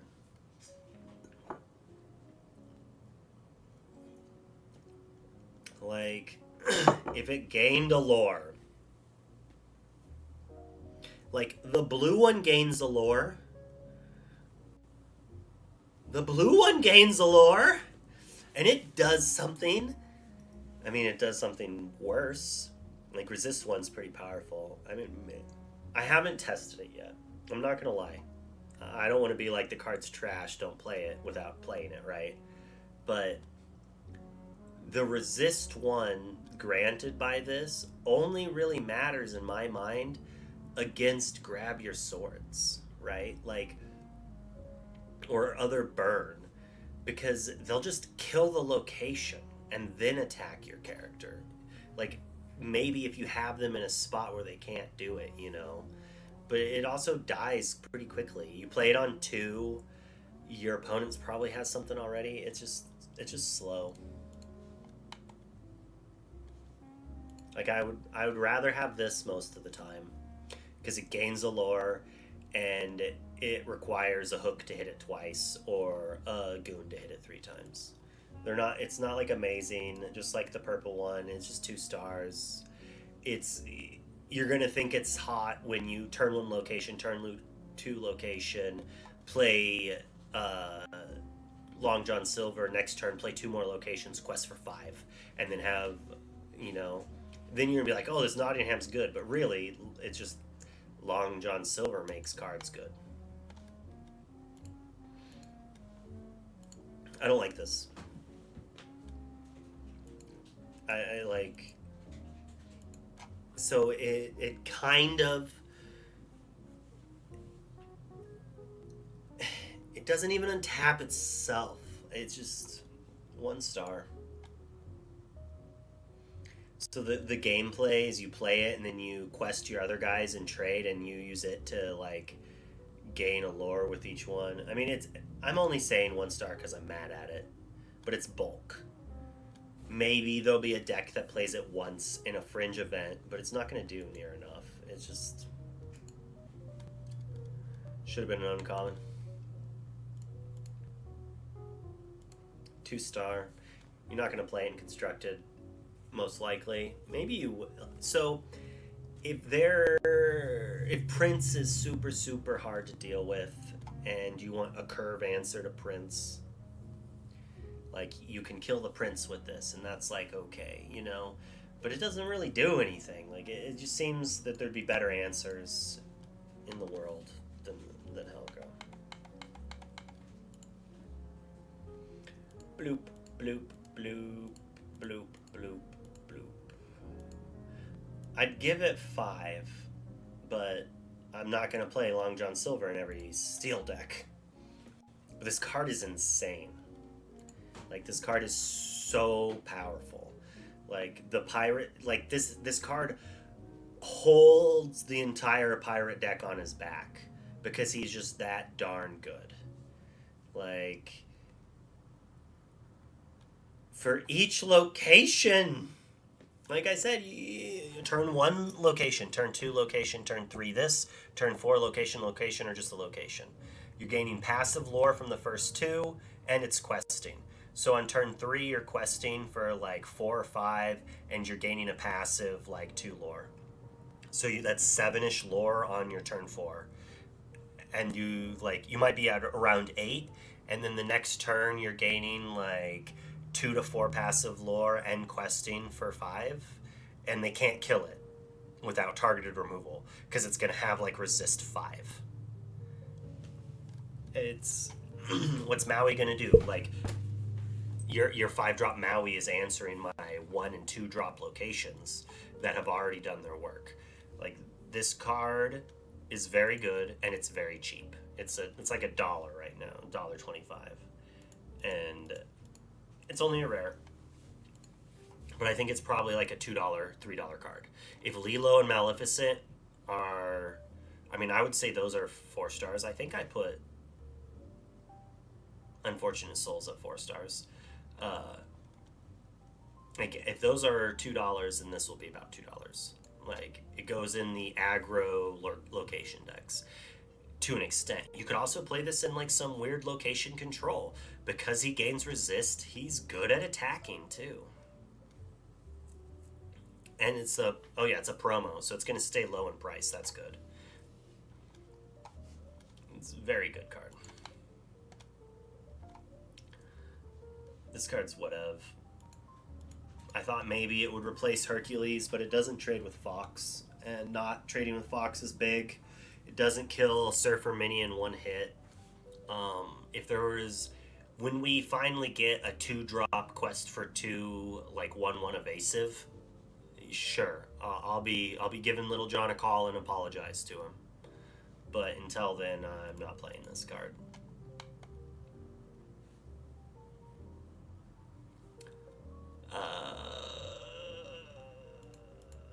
I don't care about my attack being increased from locations. At least this just says in play, right? So we don't have to move him there, at least. So, like, this could kill some cards.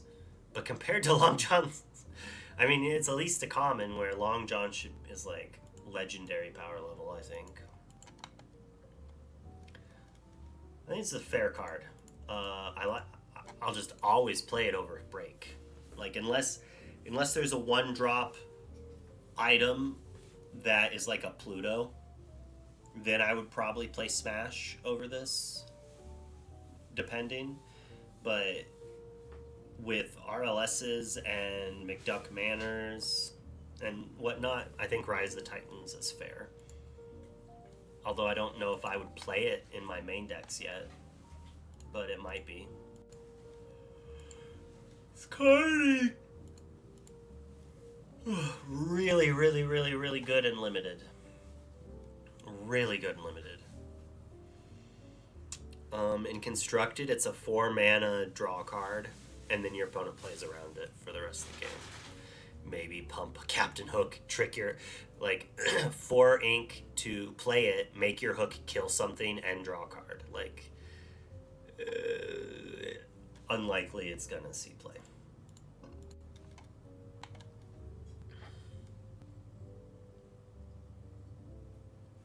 I feel like I skipped over this. 2-star. Doesn't matter. Doesn't do much. We're not going to be playing it. Like, ever. Maybe in a world where I was stuck playing Cheshire Cat, I could see playing a Nala. But with this many cards out, like, cards like Nala just are going to see almost no play. There would have to be a card that said, like, your vanilla 3+ characters gain abilities for it to do something.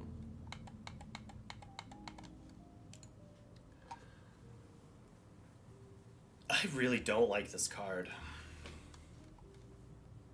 1 star. It costs way too much. Does not do much. Like, resist 2 on one guy, one character. No thanks. I'm gonna give 2 stars because this has potential.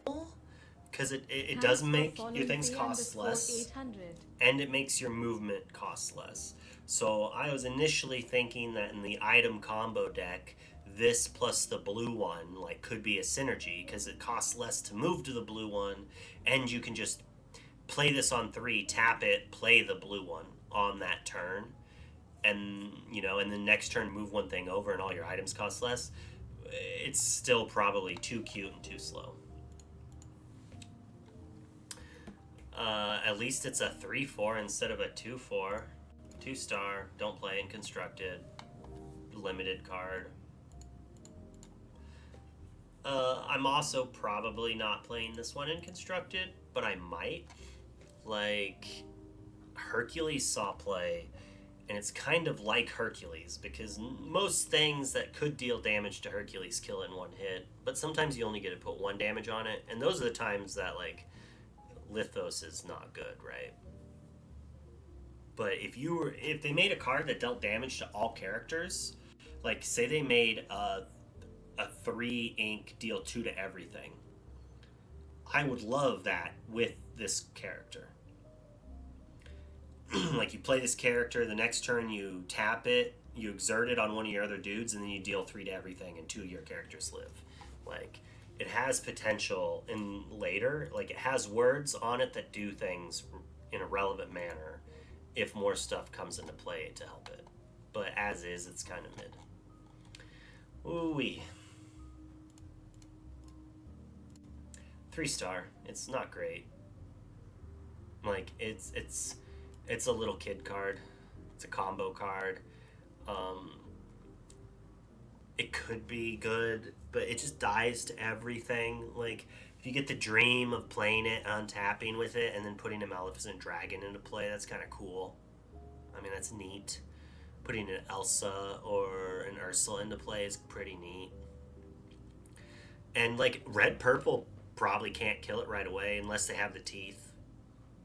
So, like, if they kill your early drops, you might be able to play it and then sneak something in. But in steel, there's not really much to sneak in.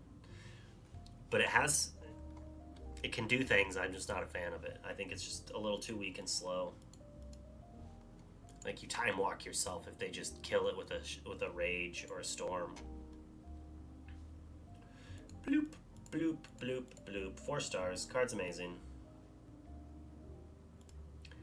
As I was saying with Bayou, it created a new archetype. It's part of a combo.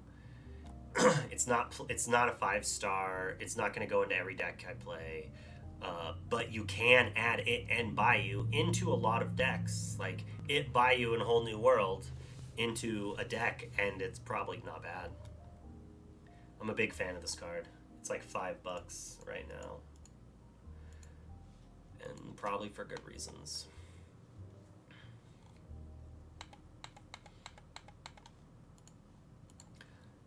The hype on this card is huge.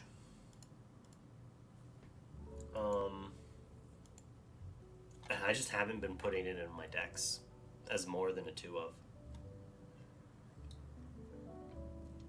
Like, I was pretty hyped on Storm at the beginning of set 2. About halfway through set 2, I just stopped playing Let the Storm Rage On. Like, it's good when you had, like, turn 1 Cindy and you had the tricks, and then, like, in some situations, and if your opponent had it and you didn't, it's rough. But in general, it's not great. Like, having so many uninkables can, like, have an issue. But this kills so many things. We'll probably give it the 4 stars, even though I'm not going to be jamming it as a 4 of in most of my decks. Like, it answers very problematic cards that we needed to have an answer to. Just being able to tap out a Zeus is important. And, like, or an Agrabah. Like, the location thing is kind of relevant.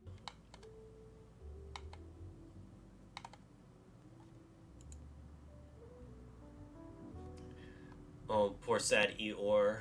He was all sad because his page didn't load. 2 stars. This card's not great. It has resist, but it's unlikely this is seen play in constructed. It's probably not bad in limited because of the resist. 2 stars. I like it in limited a lot. In constructed, I think it's... I mean, it's basically Hook, but it's not a pirate. And that's relevant because of Jolly Rogers. That said, you can kill something with this and then sing a Whole New World is also kind of cool. I'm going to give it a 3rd star. Like, it's super powerful. I just sadly think it's just a little too slow for the format. And that makes me sad. Ooh-wee. Robin Hood.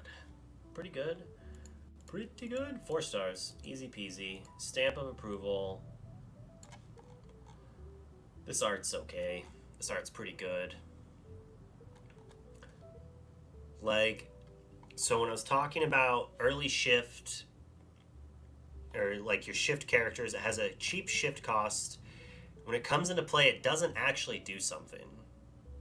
But if you kill something, you gain 2 lore. So it's like you get a quest and kill something, and that's pretty sauce. And then when they kill it on the crackback, or after you sing a Whole New World, you get to draw a card. So it's like almost always replacing itself. or getting positive value. It's only really when you play it and they just like removal spell it and you don't do anything with it at all that it's like bad. And that almost never happens.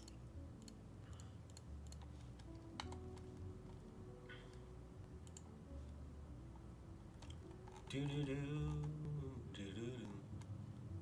Oh man, we're almost at the end. So I definitely misread this card the first time I read it.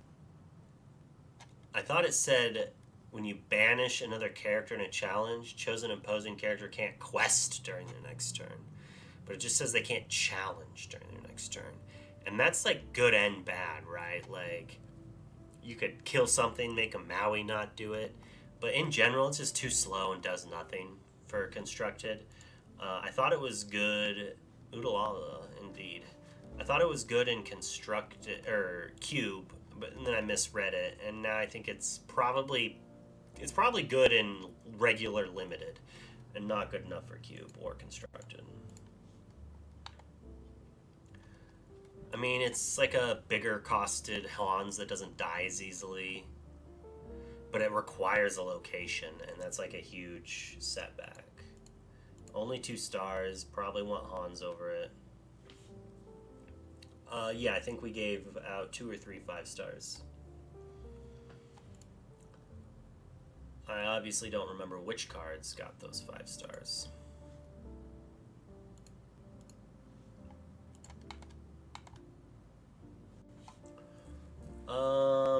This is like a fun card. This is like a pre-con card. Like, so this is good if you have a bunch of Titans in play. You quest, and then you get a quest with them all again, right? So, like, but you have to have like 3 or 4 to make it worth it. And then if you have your Stratos, you can like combo with that, right? But it just seems like a lot of really slow interactive things, but probably it might actually be too good for a pre-con. Like, if that makes sense. It's like not good enough for constructed, but too good for the bad pre-con battles. I don't know about this one. Like, it has shift, so at least with Morph, like, it is a reasonable, like, whole new world singer. Za, we've given out, I think, 2 or 3 5-stars. I think Ursula 2-drop, Bare Necessities, and Pluto. I think we're the only ones with 5 stars. Toasty! Toasty! And Pluto, I think, was jumping between 4 and 5, but like with the way the game is, it's like you're always gonna basically be able to play Pluto. The ability on this is like maybe good. I just don't think bodyguard.deck is good enough, but it might be. Maybe it's the time for Tabard, another deck that RMB had been doing in the beginning when half the cards were spoiled. Yeah, this card's not good. I mean, I don't think we're ever gonna play it, but maybe in a world where we need to like, if we're trying to put big butt characters with triple lore into play off of Mickey Mouse, maybe. But yeah, that's not see much play. I don't think this card's good enough in constructed, but it's like on the fringe. Where, like, in limited, this card is very good.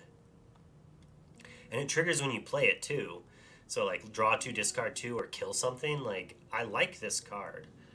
And it's probably 4 or 5 stars in limited and, like, 4-star in Qubit. But, and it's inkable, too. So, like, most of the powerhouse 7 and 8 drops, they're not inkable. Like, yeah, Dragon is, but... I mean, so that's it. We went through everything.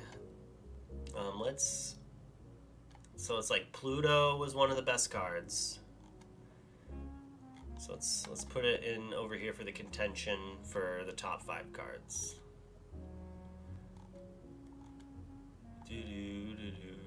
The Bayou's definitely in the contention. Like, it's not going to be number one.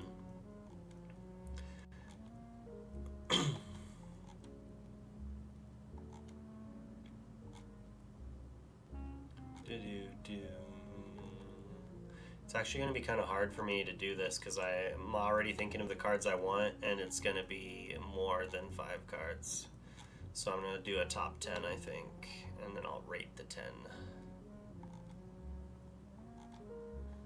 It's like just going through and clicking all of the good cards.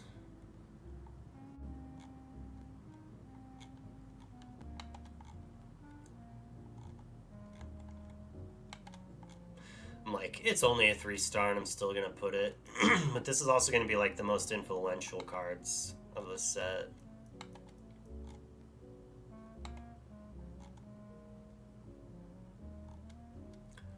One, 2, 3, 4, 5, 6, 7, 8, 9, 10, 11, 12. I can easily cut Perdita. It is neat, but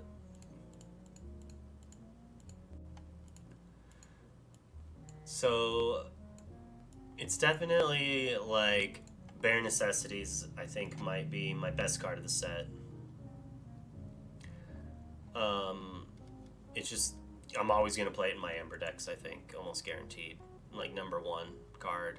I'm probably always playing Ursula, but it is a little worse. But it's also a character in the color that has the bounce replay. It's not bad. Pluto, gonna almost always play it. Amber getting 2 of the 5-star cards. Just super powerful. This card is super fun. Yeah, Emerald getting 2 of the other high-powered cards. Power level-wise, it has like a lot to do, but you might have to jump through too many hoops.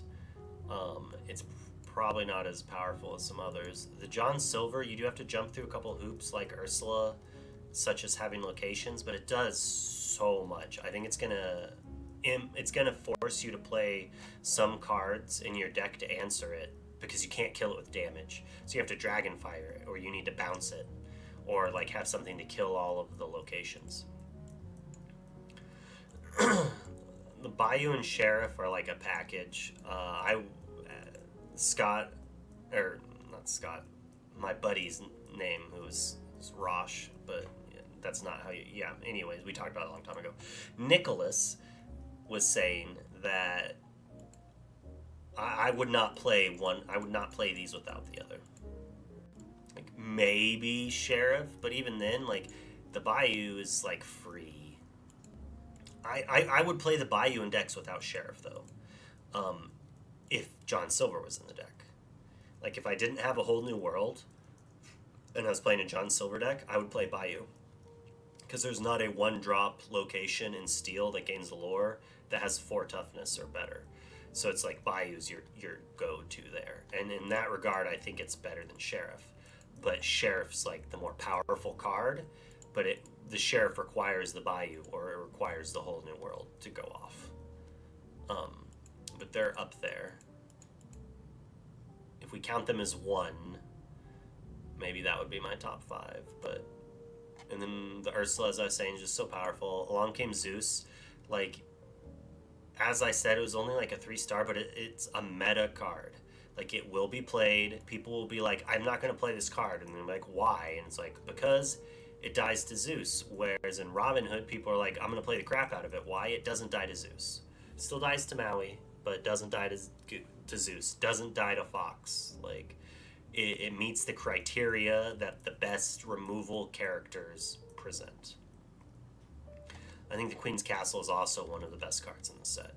Like, it was a little slept on, but it just draws cards. Drawing cards is the best thing we could be doing. And then Jafar is probably going to make the top 5 cards. So, yeah, I mean, the top 5 are going to be Bare Necessities, Ursula, Pluto, John Silver, and Jafar. I think Jafar is a little expensive for what it does, but shifting on turn 5 and singing a whole new world is very powerful and probably feels amazing to do. Like, and it's gonna force people to play other than Along Came Zeus because hey, look, it kills Jafar. It kills the baby Jafars. Like, it's an answer to it. I mean, Morph is good. I gave Morph a 4-star. But it's not better than the other cards. Like, Morph is like a synergistic glue that holds some of the decks up together, and over time is going to gain more and more power. Whereas, like, over time, Jafar will probably just be like some cute card that it can blow up and do some things, but isn't enough. Like in the 5 or 6 years down the line, I could see that being the case. Where Morph in 5 or 6 years might still be like very good because it does whatever you want to do. But I would not Morph in my mind is not better than Jafar from like the power level. It's like Morph synergizes so it flows well. Jafar is what you're synergizing into. Like, I'm gonna pick the win con over the cog because traditionally cogs can be interchanged and replaced. So can some win cons. So it'll shift. Yeah, I mean, we don't really know what the formats are going to be. Like in Magic, it's like you have Standard, and then you have Modern, and then you have other like Legacy, Vintage. Kitchen Table is probably going to play whatever cards they want to play. And then this Bayou Sheriff thing's really good, but yeah, so these are like, in my mind, the best cards in the set. And there's not a single blue one or red one up here.